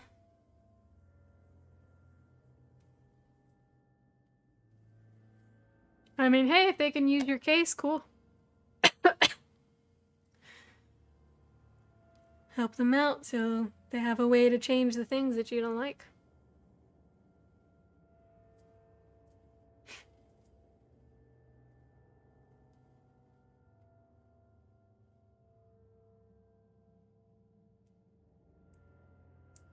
Yeah. Yeah. Hopefully none of the assisted unaliving is happening without consent. That's alarming. It's my only thought there. But yeah, the lack of consent stuff, it's it does happen, and that happened when Castle's father was in the hospital with a pneumonia. They ended up going against Castle's wishes and basically let him die. So he also feels strongly about that.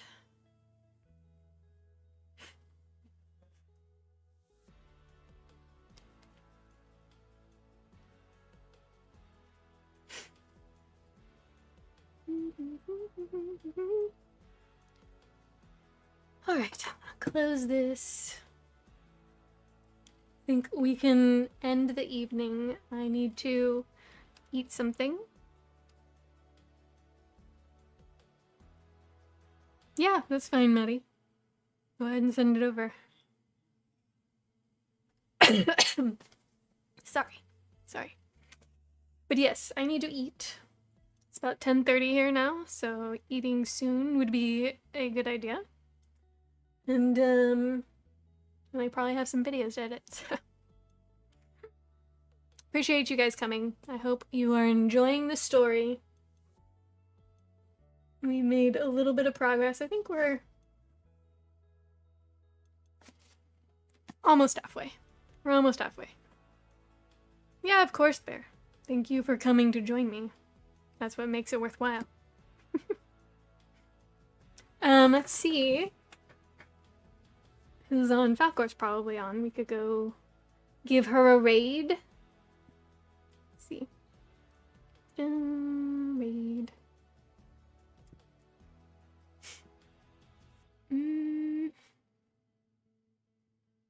We've got...